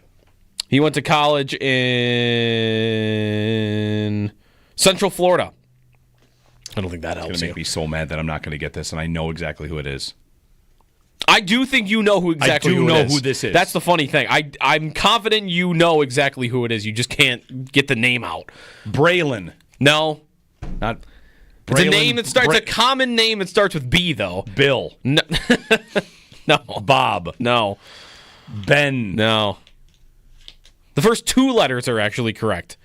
Brian. Holy cow, man. I think we have to go to break at 54:50 if he doesn't get it. No one will get to know. You have to do this for the people. I will not tell everybody. BRO? No. BRA? Yes. Okay, so the first 3 letters. Not Braxton Berrios, not Braylon Edwards, I know, like this is... Joe, it's Father's Day. It is the most common name of Brad. No, you're so close.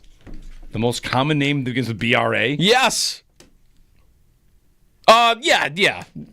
It also could start with BRE, this name. Can it? No. Yeah, that means it's slightly different. It's a different name entirely if it starts with BRE. Who is it? Go to break. Can't. I'm leaving. I'm not going to be here next hour. You don't get to know. Who is it? This embarrassing display. You do not get to know who this is. It's a guy named Brent. Well, hit it. Hit the button. No.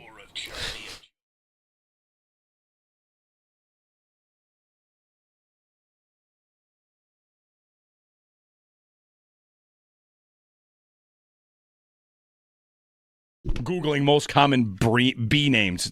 Brandon is not the most common B name. Brandon Marshall. BRA. I said BRA. Sure, Brandon. Brandon, not the most common B name. Anyway. Jeremy White here for At Wall I Care. My memory not serving well on Brandon Marshall, but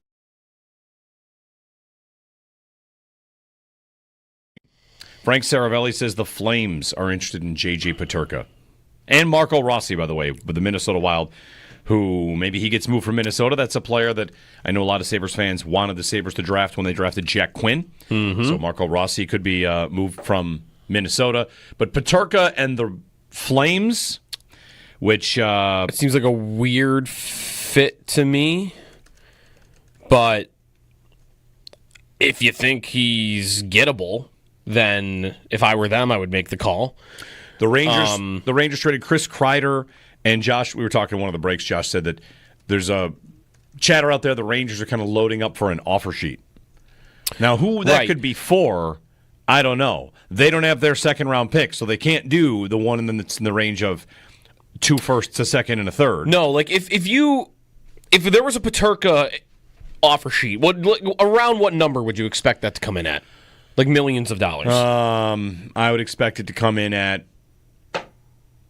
8.5. 8.5? If you're going to go up, right? If you're going to bump his money beyond where he's proven, but with a cap that's actually moving up, I think you think that's about right? I think that's pretty good. Okay. And there are only in the offer sheet compensation between 7.02 and 9.3. Okay. Then in that case, I would say they'll go to 9.2. Okay, because in that range, there are only 13 teams that have the picks that can make that offer sheet. 13 out of 32.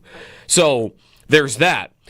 Calgary, by the way, not one of them. The Rangers, not actually. Calgary is one of them. The Rangers are not one of them.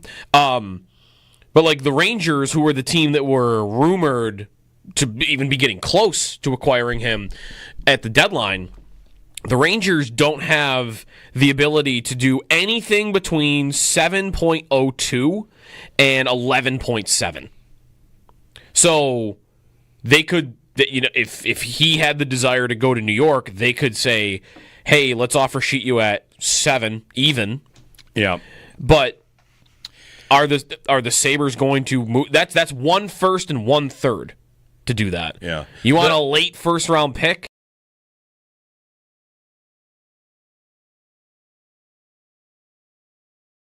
Guys that you would say had a good spring, if you can categorize them. You mentioned Kincaid there. Is there anybody else that jumps out that you would say, yes, when we get to training camp and we have sit-downs, that we'll be referencing, well, this guy had a good spring too?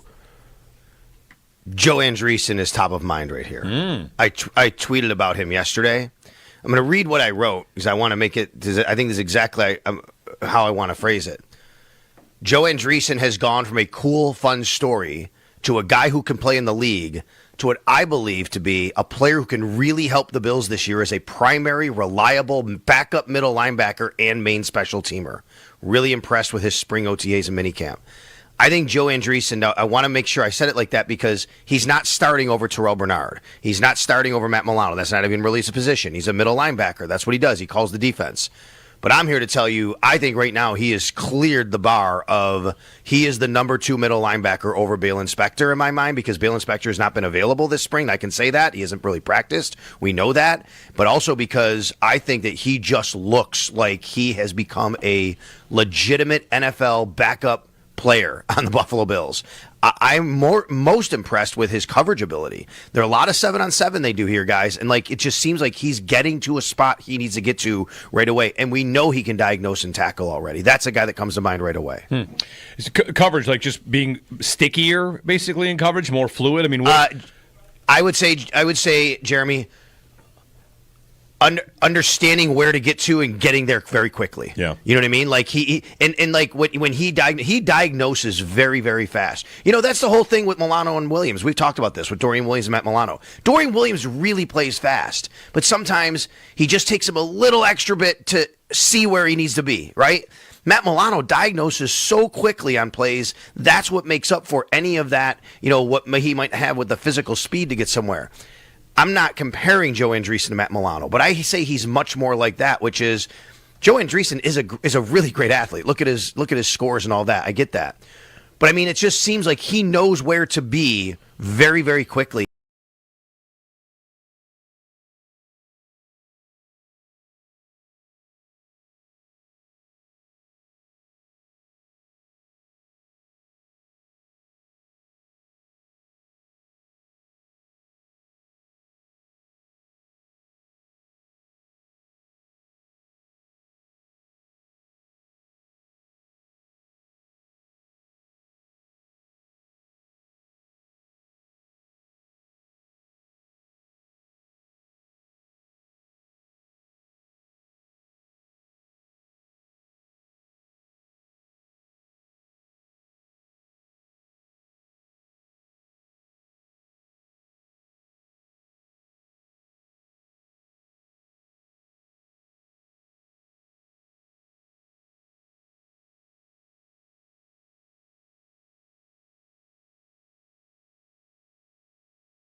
Round 2 of the U.S. Open, J.J. Spaun still the leader at 4 under. He does not tee off until 12:52. Brooks Koepka, one shot back at 3 under. He's on his sixth hole. He's also in a ditch right now, so he might drop a shot or two here. We'll see. Rory McIlroy, 4 over on his first day. Scottie Scheffler was 3 over par, so a lot of the leaders are over par, or the top players in the world are over par to start this tournament at Oakmont. Last night, the Oilers make up a 3-0 deficit to beat the Panthers in overtime and tie the series at 2 games apiece. Leon Draisaitl with the winner. Coverage of the Stanley Cup Final and WGR is presented by Fiegel Car and Joyce, your border attorneys, and brought to you in part by Window Nation, the perfect fit for your home and wallet. Game 5 is going to be tomorrow night at 8 o'clock. Game 4 of the NBA Finals is tonight at 8:30. Pacers lead 2-1. They host, looking for a 3-1 series lead over the Thunder. The Bills wrapped up mandatory minicamp yesterday. Brandon Beane also speaking with the media. Sal's got more on that at WGR550.com. Also, there is an arrest warrant out in Miami-Dade County for Antonio Brown for attempted murder. There's an incident at a celebrity boxing event where he allegedly took a security guard's gun and fired it, and now there is a warrant for his arrest.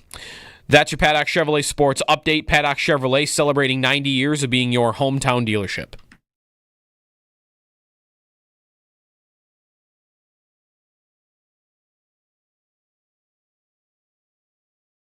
One guy that the Rangers are believed to really like is Peterka. And, the Sabres have made it very clear they're not that interested in trading him. They prefer not to do it. And so then, Buffalo has a ton of cap space. So you're looking at that and you're saying, well, in theory, they could match no problem. But if you're serious about it, what do you do to try to make that harder? And just want to say, like, I'm using this as an example. The whole thing with offer sheets, like, there are some teams that are vulnerable cap-wise. There's some teams that aren't. But if you're going to attack a team that's not vulnerable, then you have to try to do something that will make them say, "Ugh, this is really going to hurt us." Elliot Friedman on Peterka and the Rangers. Is that this 32 Thoughts podcast? No, that would be a radio interview somewhere. So that's Friedman. 590, the Fan. So that is a lot of what you've already heard about Peterka, the Rangers. That's not new. There were reports at the deadline from two different reporters, Frank Saravelli and Renaud Lavoie, that the Rangers were even in advanced talks about Peterka, and maybe that was exaggerated, but we know the Rangers want him, and we know there's been constant smoke about Peterka. So, like, here we go into the summer. It's June 13th, U.S. Open, Father's Day weekend. Good morning, by the way. It's Jeremy and Joe. Jeremy ducking out for this hour. Peterka is probably Peterka and Byram are the next two things, I think, to happen around here to see what are they going to do. The Bills are off until training camp, so we're waiting around for that and hope that, knock on wood, hope nobody gets injured in the meantime. So the Sabres offseason, I think, begins there. What everyone's saying, they're going to be aggressive, and at least they want to be aggressive, and here they bring in Jarmo Kekalainen, who's been aggressive as a GM in the past. So we'll get to free agency and them making acquisitions, but I think it starts with what is the plan with those two. Because Byram, I think, is definitely on the way out. But Peterka is kind of a tough nut to crack because you wouldn't want to trade him. He's super young, exciting player, scores. Last year developed a lot as a playmaker. He is a good story for your draft, right? Like that's Kevin Adams' first draft. Like right now, if you were to look back on the Sabres draft history under Kevin Adams, which begins with that 2020 draft with Quinn and then Peterka, he is easily, I don't even know who would be second. He is easily Kevin Adams' best draft pick. Round 2 guy that is a 25-plus goal scorer, 60-plus points, and he's still only at this age. Quinn's not a good draft pick. Power is an easy draft pick. It's first overall. Roseanne's not a good draft pick. There's nobody outside the first round from those drafts yet. Kulik is probably going to be second. Right now, you'd probably say that's the second best one. Maybe Benson at 13. But it's Peterka because of the round and how good he is. So, hey, you did it. You nailed one of them. And, you might have to kiss it goodbye because we don't know how motivated he is to stay long term. I don't know. But when I look at the Peterka situation, it wouldn't stun me if it was just enough on different levels to go, okay, this is a good offer, let's move him. And it would have to be, though, a combination of any idea that he doesn't want to be here long term. First off, that would have to be real. That would have to be real. And then the second part of it, I do think the Sabres would have to have some motivation to punt on leverage, which they have. They have tons of leverage on a player that won't be an unrestricted free agent for several more years. He's an RFA. Okay, you don't want to sign a long-term deal, but I can do a bridge deal, and you can't really do anything about it other than sign an offer sheet, and I can just match that if I really want to. So the Sabres have leverage.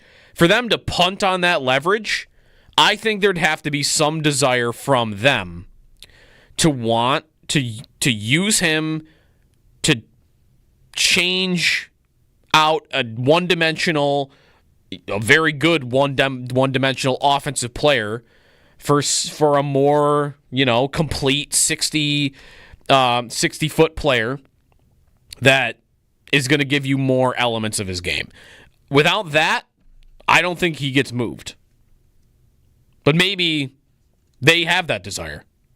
And then there's what the contract, how big it will be in the first place. Because if you sign him right now, I mean, what? $7-8 million? Like, that's probably a big chunk of change. I actually did some work on this a couple weeks ago, just thinking about Peterka and the comparables for a contract for a guy that's sort of in a similar spot in his career. And the first name I really came up with was Willie Nylander in Toronto. Not his most recent deal, which is like 11.5. Like, that's obviously well out of the realm of reality for Peterka right now. But when Nylander signed his first deal, I don't know if anybody remembers, it was a big, like, he held out until December. It was a big, long battle.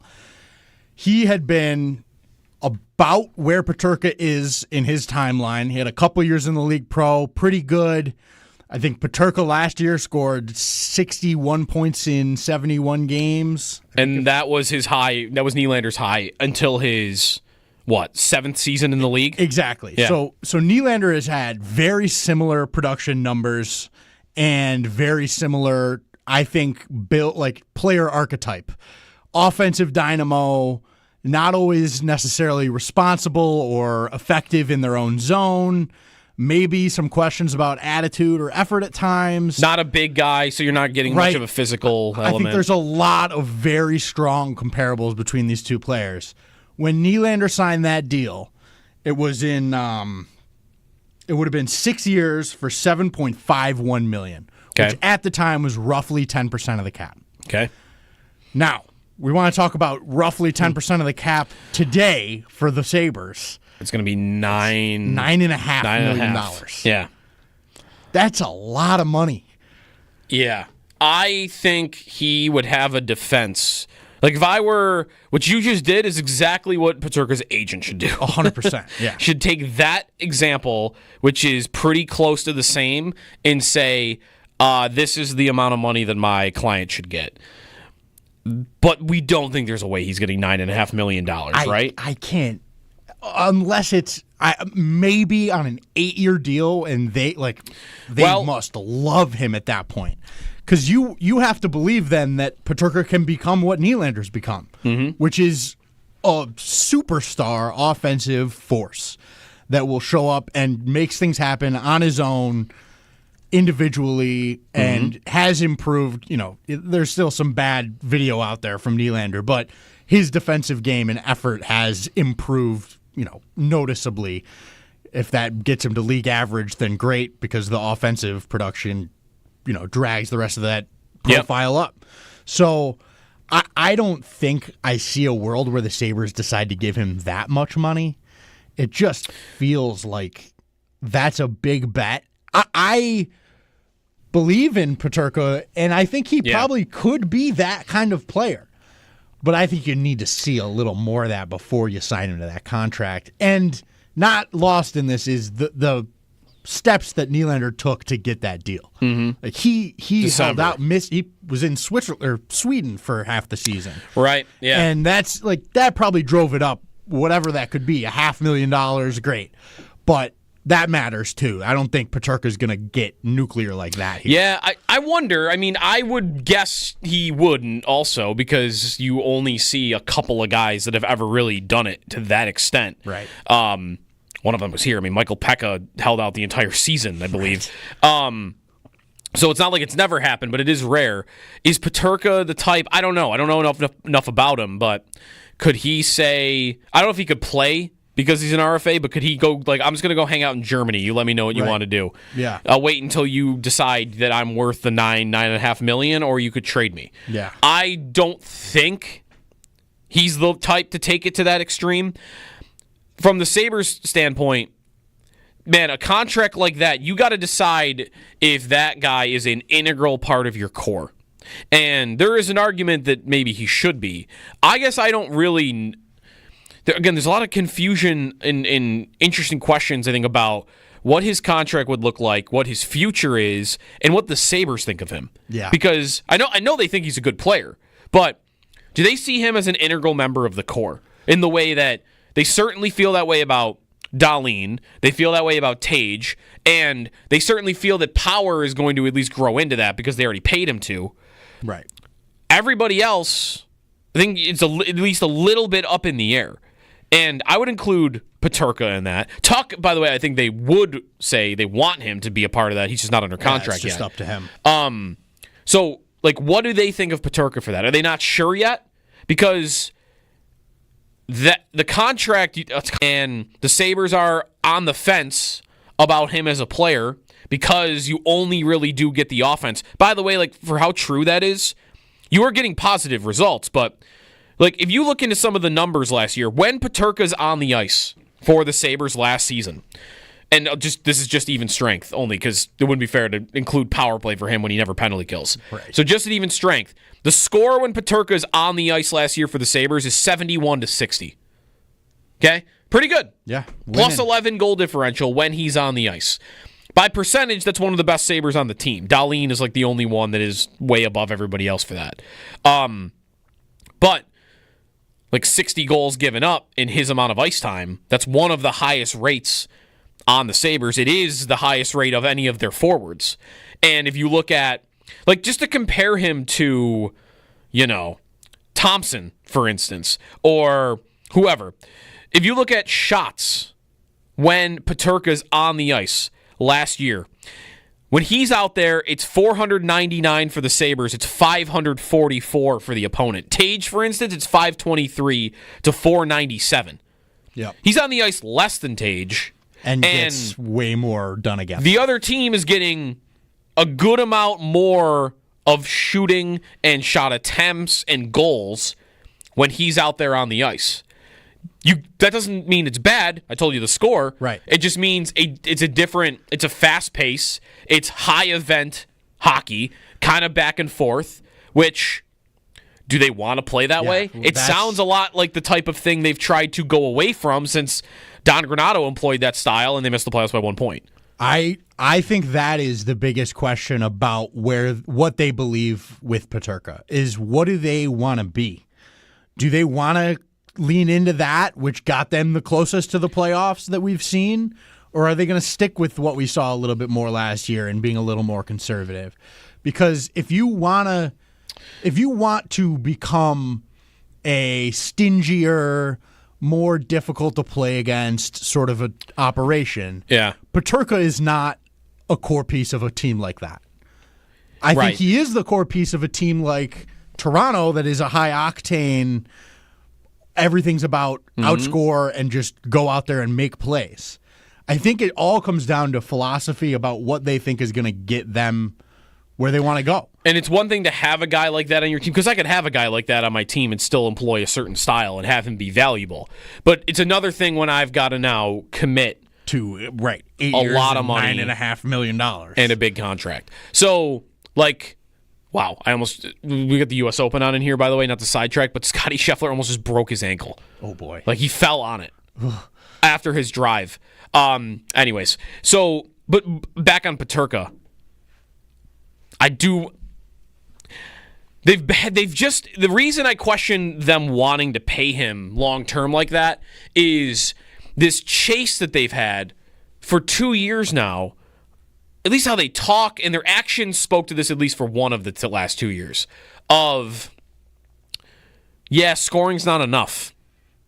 We can't just be this up and down the ice, scoring a lot of goals type of team. Because, listen, in 22-23, they were one of the best scoring teams in the league. Last year, they were a good scoring team. Right. And that surprised me. The reason I thought they would miss last year was because I thought they weren't going to be able to score goals. I was wrong. They did score goals. They couldn't defend. Yeah, they couldn't keep the puck out of the net. And the goaltending, too. Yeah. But that was true 3 years ago, and there have been moves made and there have been words said that point to we can't win in the league that way. And that's debatable.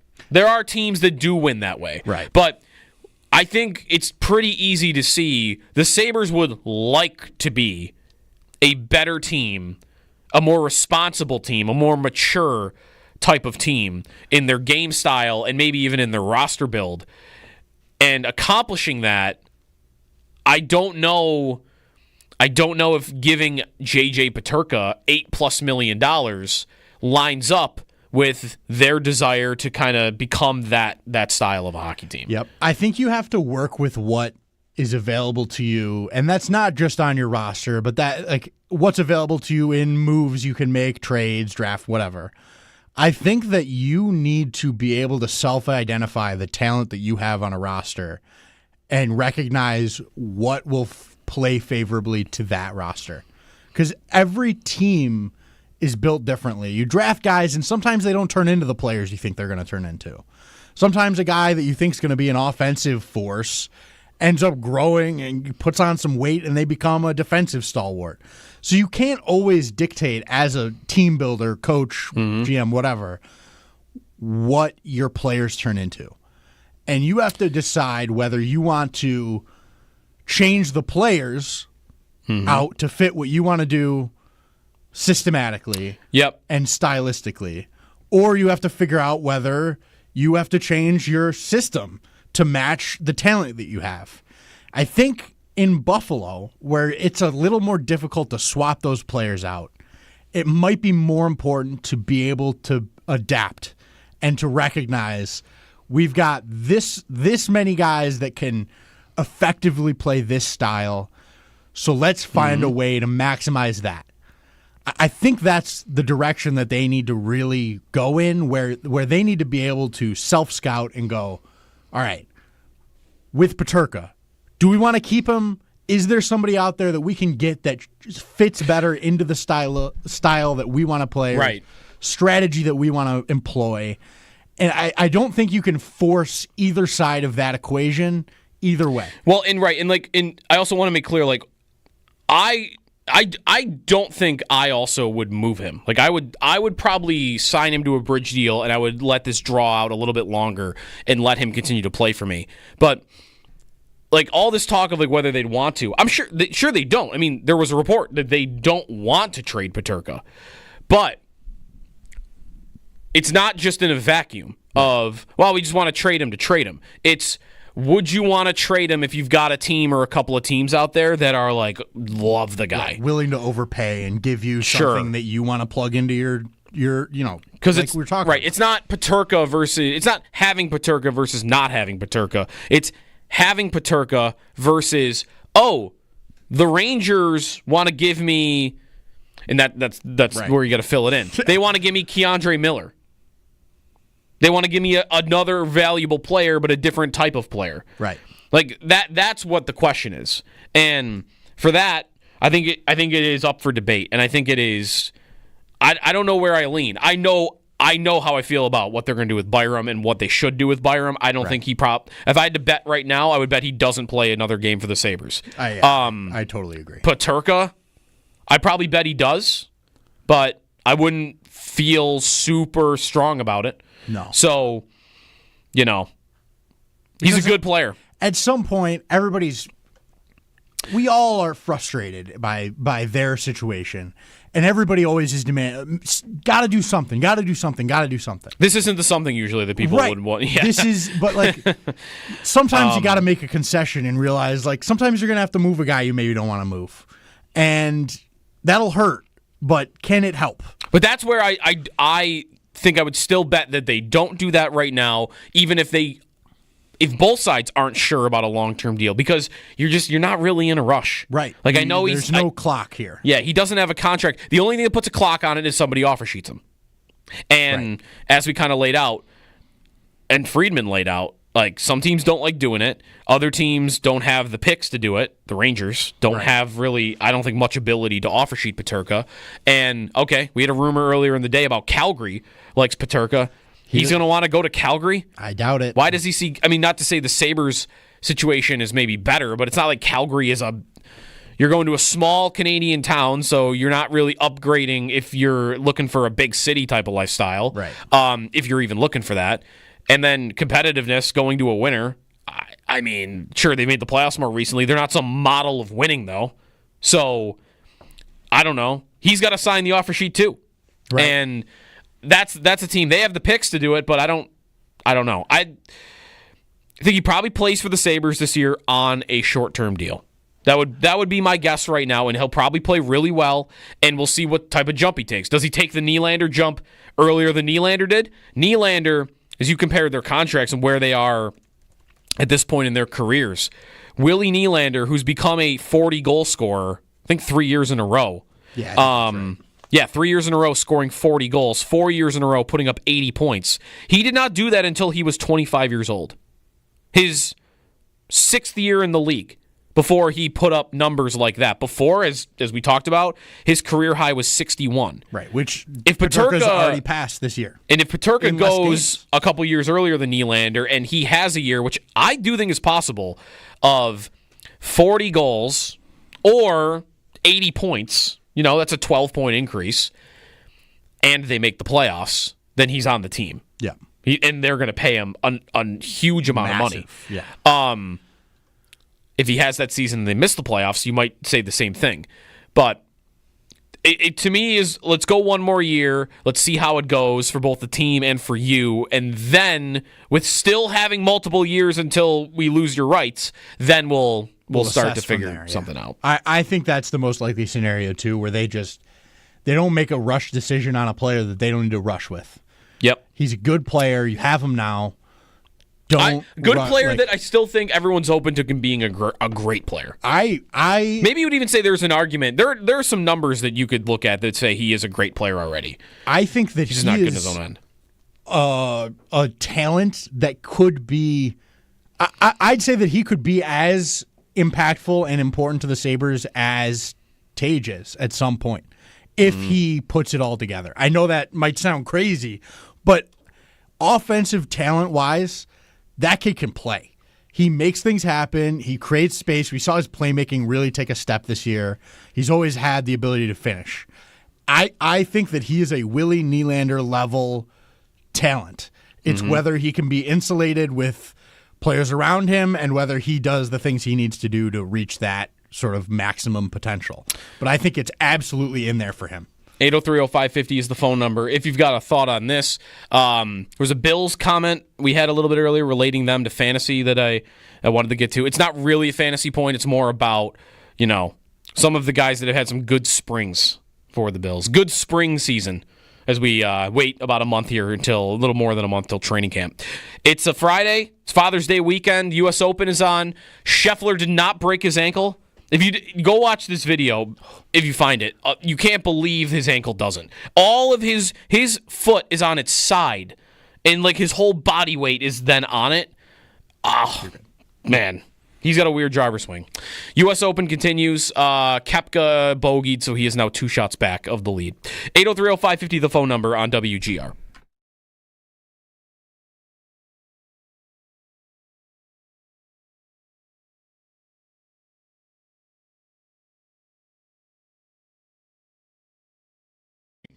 Frank Saravelli says the Flames are interested in J.J. Peterka. And Marco Rossi, by the way, with the Minnesota Wild, who maybe he gets moved from Minnesota. That's a player that I know a lot of Sabres fans wanted the Sabres to draft when they drafted Jack Quinn. So Marco Rossi could be moved from Minnesota. But Peterka and the Flames, which... it seems like a weird fit to me. But if you think he's gettable... then if I were them, I would make the call. The Rangers traded Chris Kreider and Josh. We were talking in one of the breaks. Josh said that there's a chatter out there. The Rangers are kind of loading up for an offer sheet. Now, who that could be for, I don't know. They don't have their second-round pick, so they can't do the one that's in the range of 2 firsts, a second, and a third. No, if there was a Peterka offer sheet, around what number would you expect that to come in at? Millions of dollars. I would expect it to come in at 8.5. 8.5? If you're going to go up, right? If you're going to bump his money beyond where he's proven, but with a cap that's actually moving up, I think you think that's about right? I think that's pretty good. Okay. And there are only in the offer sheet compensation between 7.02 and 9.3. Okay. Then in that case, I would say they'll go to 9.2. Okay, because in that range, there are only 13 teams that have the picks that can make that offer sheet. 13 out of 32. So there's that. Calgary, by the way, not one of them. The Rangers, not actually. Calgary is one of them. The Rangers are not one of them. But the Rangers, who were the team that were rumored to even be getting close to acquiring him at the deadline, the Rangers don't have the ability to do anything between 7.02 and 11.7. So they could, if he had the desire to go to New York, they could say, hey, let's offer sheet you at 7 even. Yeah. But are the Sabres going to move? That's 1 first and 1 third to do that. Yeah. You want a late first round pick?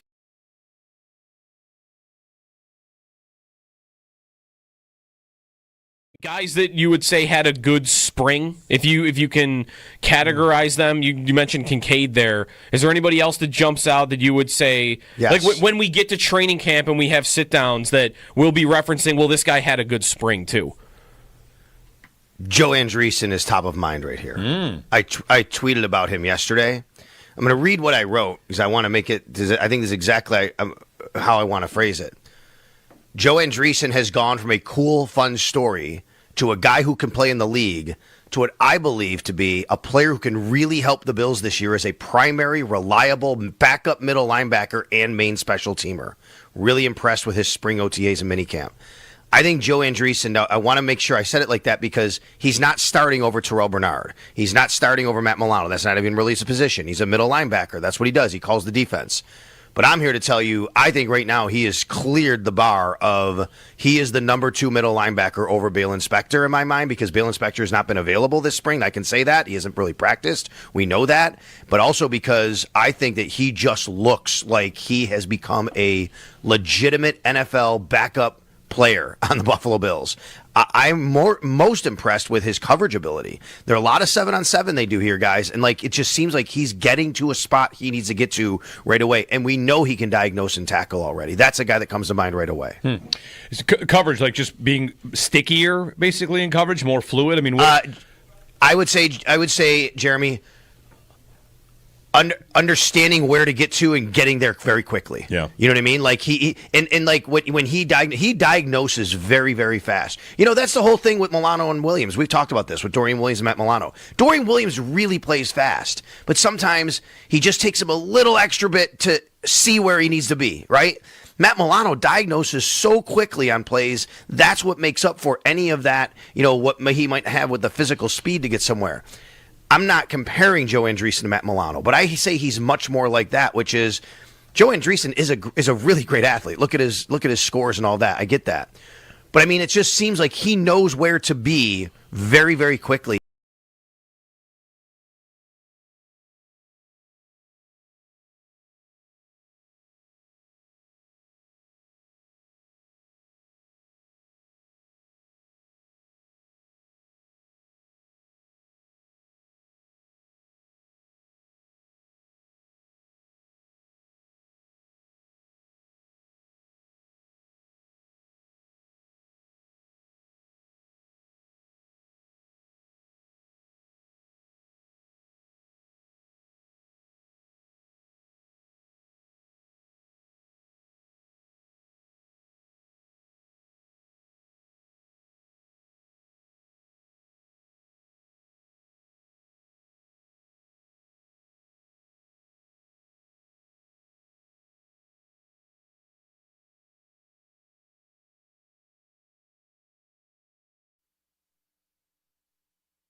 Justin Thomas for par. Oh no. Well, he said earlier in the week, talking about Oakmont, it's a place where you need to be very, very patient. That is going to test his patience. Oh my goodness. This might send it over the edge. This place is relentless. Wow. Completely uncompromising. Justin Thomas with a 4-putt. He had 22 feet for birdie. He ends up double bogeying. That second putt, how far would you say the second putt was? 4 feet? Not even? 3 feet? Would you go good on that? You would give that putt? If you're playing with somebody, you would give that putt, right? I'm a weirdo with the gimmies. I almost never do them. I don't know if it's just because I just never. It's got to be like 2 feet and in for me to give it. That might be a little further. That might be closer to 4.5. Is that one, though, where because they just missed one that was really short right before, that's then you would where give I it? may be giving up. If I see you're really hurting and I can see you got the brain scramblies going on, I'll grab that. See, you get out of here. He misses like a 3-footer right before, lips out. He's got another 4-footer, and then that one lips out. If I hadn't given him the second one in a tournament, you would never give any, but you're just playing with a buddy, and they missed the second one. That's one where even if I hadn't given it, missing the second one, I think I'd say you were good. Right. Say you were good. Retroactive gimme. If somebody gave that to you, though, would you take it? Would you write down the bogey instead of the double bogey? If somebody told me after I missed it that you were good. No, I can't. You'd write down the double. I would write down the double. Now that I think about this, you did this for me last year. We were playing around towards the end of the summer, and you gave me one, I think. I don't remember. I played a lot since then. Well, right. But I feel like I remember that happening once. It was like a really weird putt, and it... Okay. But I gave it to you after. Yeah, I've definitely done it. But see, the key thing is here is you have to pay it back. So like, I still technically owe you. So I think that's how it should work when you're just playing with buddies. I think that's a strategy. So I played at Tri-County yesterday. I played in a match against one of the members there, and there was a little bit of a. This is like newer to me, like doing like match play stuff like this. So the giving of putts. It's almost like I feel like it's a mental game. There's a code. It's like I'm gonna give you. Not that I did this in the moment, but I thought about it a little bit after. Like if you give a guy, a 4-footer, isn't he gonna feel like he's got to give you the same length? Yeah, 100%. So if you think he's a better putter than you, give him the 4-footer. He's gonna make it anyway. Right. I might miss one or two of those over the course of 18 holes if I can save one. So, but then the gimmies, it's tough to ever figure out, though, where's the line? Do I have to give it then? Right. Because I don't have to, but if I don't, then the other guy's going to think I'm a jerk. Right. Am I bad guy because I win this match by 1 and I didn't give you the 4-footer that you jacked And up? also, I don't think everybody would just want to be given everything. Like, I don't. If you're 7 feet away, you're not going to want me to go, you're good. You'd want to punch me probably. I really for that. don't like when to get out of people my do that face. I'm going to make this putt. Yeah, come on, man. 7 feet. Let me play golf. Right. There was one me and Jeremy had in our match last week. I bombed a drive on 17 at Delaware, if you know it, dogleg right. And if you go just over the trees, you feel like you always lose the ball, even though it should be like in the fairway or even in the rough, but shouldn't be lost. You always feel like you lose it. I couldn't find it. Mm-hmm. Jeremy walked over. He was like, just take a free one. You're good. And I was like, we have a good match going here. I don't feel right about that. He was like, I don't want to. It's soft. You hit a good shot. You shouldn't lose this ball. Yep.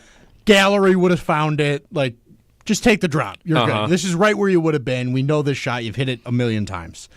And I took it for our match, but for my score that I was keeping for myself, I added a stroke. So that was my compromise. Okay. I felt horrible about it, but he missed the putt to tie it. So it would have been a tie to a playoff if I hadn't taken that extra stroke. The other thing about the gimmies is if the putt is meaningful. If it's meaningless, who cares? Just give it. Yeah. But if it's meaningful, like in a match play setting, if they've got even then though, if it's a foot, I'm gonna give it to you. Right. Even if it's the win, if it's 1 foot. But a 3-foot putt that means something is different than a 3-foot putt that doesn't mean something. For sure. So for sure. I'm learning. I'm still kind of new to the different because. I'm much more casual with that when I'm just playing with friends. Right. New to the gimme bylaws, the unwritten code. Yeah. When you start getting into stuff like that, it's tough. What I'm saying is I just like the tournaments where you have to putt everything out. Everything's clear then. I don't have to think about whether I should give it or not give it. Give me the tournaments where everything gets putt out. Yeah. I'm not maybe as well versed in the golf etiquette world as some may be. I've play at Delaware Park and just started playing after I stopped playing hockey, so I guess I'm new into it still, but The gimmies just feel. I always feel bad after a round especially if there were like 3 where I was like, I might have missed that. Yeah. I never feel good about it. It just doesn't feel right. Me and Dad Bulldog we put everything out when we play. See, I am envious of that. I kind of want to become that, but it's so ingrained now in golf culture that nobody plays like that. If you're just playing around, right? That I'm going to be the jerk that shows up the first tee. All right, guys, we're putting everything out, and then one guy's going to miss a 2-footer on the first hole and be like, "That's Joe's fault." Yeah, kick you in the chest. That would have been good.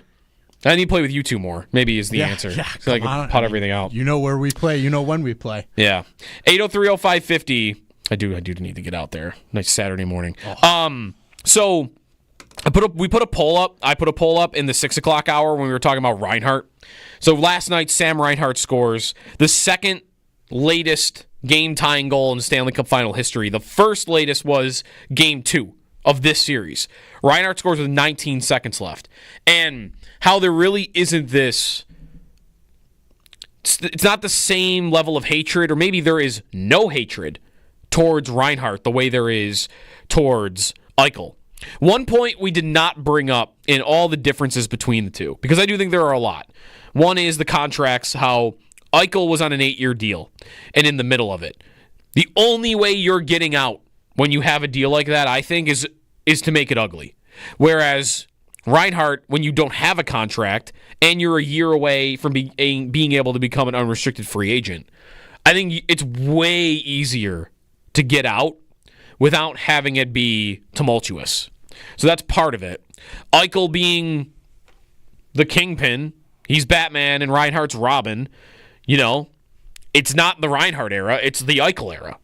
So his name is on, even if they weren't his fault all the way or even most of the way, even though it's not his fault that they don't win, his name is on that more than it is on Reinhart's.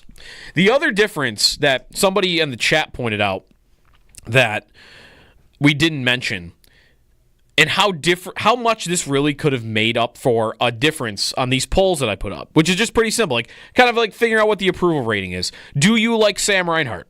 And 98% of my followers are going to be Sabre fans. So, yes, out of 1,200 votes, 92%.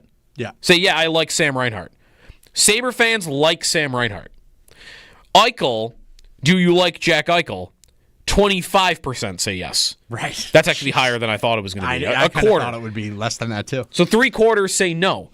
And one thing that I saw a couple people mention that we didn't is how much damage did he do when he came back? That's what always sticks out to me. The night he came back, I wonder what this number would be if that night goes differently. Because when, as I always point out, I'm in the arena for that game, and it was hostile. He got booed every time he touched the puck. But as I've always mentioned, when it was time to show respect and kind of have a moment there, maybe you could argue he didn't. I don't remember what he did during it. But there was a tribute video, and it was mixed, but I've always thought, looking back to that night, I would have guessed it was 60-40 in favor of cheers. Yeah. So it wasn't everybody, and it was still pretty fresh then. So maybe it was closer to 50-50 then, of if you still liked him, if you understood it, if you empathized even with him for the team not letting him get his surgery. I don't know. But to see that where it's 3/4 of the fan base, it's a very small portion of it, say, no, I don't like him at all. And how much that could be impacted by they win that game, and then he says after the game, takes a shot at the crowd, saying, I never heard it that loud. If Vegas wins the game, you never have him talk like that. No. And maybe this is better. If he just wasn't a little crybaby about it after the game and had a moment of maturity instead, maybe it's closer to 50-50. But instead, it's no, most people are like, I'm against you. I think that that event, that quote is what solidified him as an enemy, as a villain in Sabres land for as long as it's been. I don't think that there's any way with what the organization's done now that he would ever feel, or fans would ever feel as strongly about him as they do now without that. I think if he had gone and never said much of anything, just sort of done his thing in Vegas, I think by now everybody would have been pretty much like, whatever, it's Jack Eichel, it doesn't really matter. But I think most people now still think, Jack Eichel, that guy. Like, I think there's a lot of that still, and I think it all stems from just that quote. Yeah. I think it didn't help, and I think there are still, 25% are still like, no, I like him. But that 75 number, I think, is higher because the breakup, it wasn't a clean breakup. The Reinhart breakup was a clean breakup. Right. And, it's very different on that end. You saw in the Sabres embedded piece, Reinhart, I don't know how common this is around the league. Maybe this isn't as much as I'm going to make it out to be, but Reinhart calling Kevin Adams and apologizing for letting the team down. Right. Even though he was the best player that previous season. Remember that year, Hall and Eichel combined for like 3 goals. Right. Reinhart was the one who scored like 25. Monster. Yeah. And yet it was him apologizing. And, how many of the fans saw that? Not all of them. It's not like that's the reason, but I think it's just the post-breakup life, it's been more clean on the Reinhart end than it has been on the Eichel end, by a lot. Not to say much. Steve in Niagara Falls, you hang on hold. We'll get to you when we come back in Extendo Sports. We'll get you to the weekend. Jordan Spieth, 3 over par. He's out there right now. Got some guys going at the U.S. Open. 803-0550, the phone number on WGR.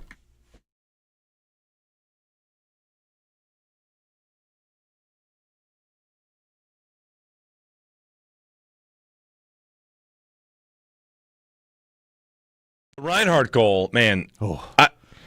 Yeah. When it's funny, Reinhart and Eichel have probably different reactions around here. Well, I think Reinhart is a better approval rating. I agree. Still. I don't think there is as lot. much. I hope that guy loses as there is for Jack. I did go down the rabbit hole last night. All I did after Reinhart scored was I searched the phrase 2 marshmallows. From I wrote it on our website, I want 2 marshmallows. The idea was the Sabres just drafted Reinhart. I want them to tank one more time for McDavid or Eichel. Okay. And all the pictures of Eichel and Reinhart together. I saw somebody with a picture of their kids. It's outside of Harbor Center, and there's Eichel and Reinhart on the sides of 2 young kids, and the kid's shirt says "The future starts now." It's so wild to see it. And Reinhart is different. And I think about him, I think the reason people think about him differently is because while, Jack's divorce from Buffalo was not friendly and it involved surgery and medical situations and really messy stuff, Reinhart's was just, they don't want to sign me long term. And I've had enough of it, so I'm going to leave. Right. And I think a lot of Sabres fans would say, yeah, that was kind of dumb, that they never were willing to pony up long-term for him, and he decided he wanted to leave. And he also got plenty of grief for how they played. He might not have had the best relationship with the media. Some of them were after him a bit. And to see him now, it's like watching... it's like when I watch my dog run full speed in a park. I think, yeah, look at that guy. Look at him go. Look at him. He's free, Did he get the benefit of that, though, with like how the relationship ended? Eichel had the long-term contract, so for him to get out, in the middle of it, like squarely in the middle of it, the only way that probably was going to happen was going to be an ugly one.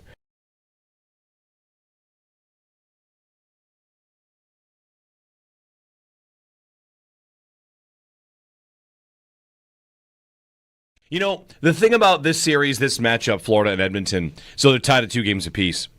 This goes back to last year, too. It is without trying to make it about arguing whether or not momentum is real, it is a momentum-proof series. Yeah. Because last year, Florida had a 3-0 lead, and it's over now. Oh, wait, Edmonton won 3 in a row, and then Florida won the 7th game. Last night, Florida's up 3 goals to none. 3-3. 4-3 Edmonton. I guess they had all the momentum. Reinhart scores 4-4. Okay, Florida's got it back, and then Edmonton wins in overtime. Yeah. So it is a momentum-proof matchup. You can never, and that probably comes down to you probably can't bury either one of these teams. You can't bury. No, they're too good. You definitely can't bury Edmonton. And Florida found that out. They're up 2-1 and 3-0 in the series. That's the kind of frozen moment in time we use on the Leafs after they lose a series. Mm-hmm. You had it. Yeah. It was there for you. Yeah, theirs was they were up 2-0 in the series and up 2-0 in Game 3. Yeah. Yeah. And they lost it. And this was Florida up 2-1, and they're up 3-0. Right. If we're Sabres fans, if the Sabres are in that spot, up 2-1, up 3-0, we are coming in today devastated. Oh yeah, you were. We're looking. Pitchforks are out. Everyone's looking for somebody to go after. Yeah, because you were just made. It was right there for you. It really. I mean, that's another classic game last night. Is this going to be one of the best hockey final rivalries of our lifetime? Yeah. I'll often mention that I got more into the NBA than ever because Cavs Warriors was just a 4-year battle. It was so good. And hockey has not had two opponents like that on the biggest stage at the end. Again, some of these might be basketball examples, but go back to Celtics and Lakers in the 80s. Rivalries that become rivalries because you just meet in the finals. Yep. And this is only twice, but look at what these two teams have done through 11 games of finals action in the last year and a half, year and a month, basically.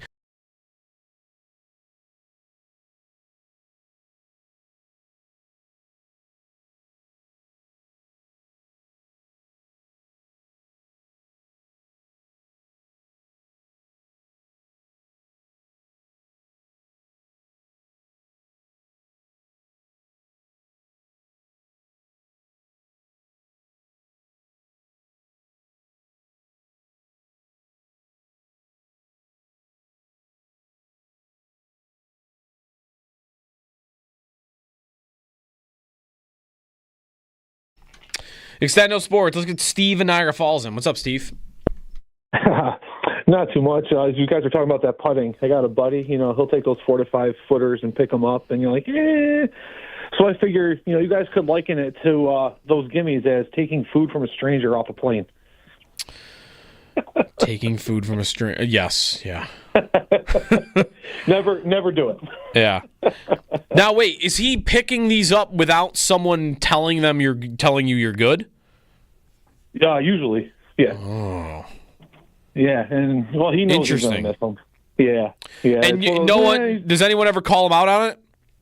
All the time. All the time. All the time. See, once you do it enough, though, where it's a running joke, you've kind of made it. Because what are they going to do? What is anyone going to do about it? You going to tell them your score is illegitimate? It's about it. I mean, we're not playing for money, so right. It's at the end of the day, it's his own score, it's his own lie in his head, so that's fine. But all right. Thanks, Steve. Yeah, no problem. Have a good one, guys. So, the picking up of the ball without being told it's good. That is. I don't like it. Grounds. It's not as bad as airplane food. Come on. No. Well, not just airplane food. Being given stranger, yes. Taking a stranger has arrived on the airplane with food that they have made, and they offer it to you, and then you eat some of it. They got me all riled up about that on the Extra Point Show again yesterday. They got me on there. I was hot. Listen. The context is that I was talking to this lady for the whole flight, and there were other people also. How eating long the pizza. into the conversation / the flight before the pizza was offered? It was past the halfway point. Okay, all right, it's a little different. I wasn't aware of this. It was 2.5, 3 hour flight. At that point, now I'm worried about how long has this pizza been in a bag. It was actually cold. It was cold pizza. Yeah, and cold pizza's good. I don't know how you guys feel about that, but it's fine. I can't get into this again. I had a hard enough day. All right, speaking of the Extra Point Show, that is coming up next. Line up the phone calls, 803-0550. We'll be back on Monday. Have a good Father's Day. Enjoy the U.S. Open. Koepka birdied, so he's back to 3 under, 1 back of the lead. Also, NBA tonight, if you didn't, everyone's saying this series is going to stink. I'm going to skip it because the Thunder were the biggest favorite ever in the finals, and it's Oklahoma City and it's Indiana, so it's not these big brands, small market teams. If you're a casual NBA fan and you didn't check in on this, I would urge you to try it out. This is good basketball between these two teams. It's different than what you've experienced for the last, forever in the NBA, where it's about the stars and how good is your... the stars in this series are good, but these games in this series, these teams are being won and lost based on, 9 guys. You got guys coming off the bench. You got a kid named Benedict from Montreal, just showed up and scored 28 last game. And the defense has been unbelievable. You don't have big brands. You don't have giant names like LeBron and Steph and Giannis and all the you don't have that, but the quality of it has been elite. As good as any finals I can remember since Cavs Warriors. So, would urge you to try it out if you got nothing going on. All right, we'll talk to you Monday. Stay tuned for the Extra Point Show on the way next on WGR.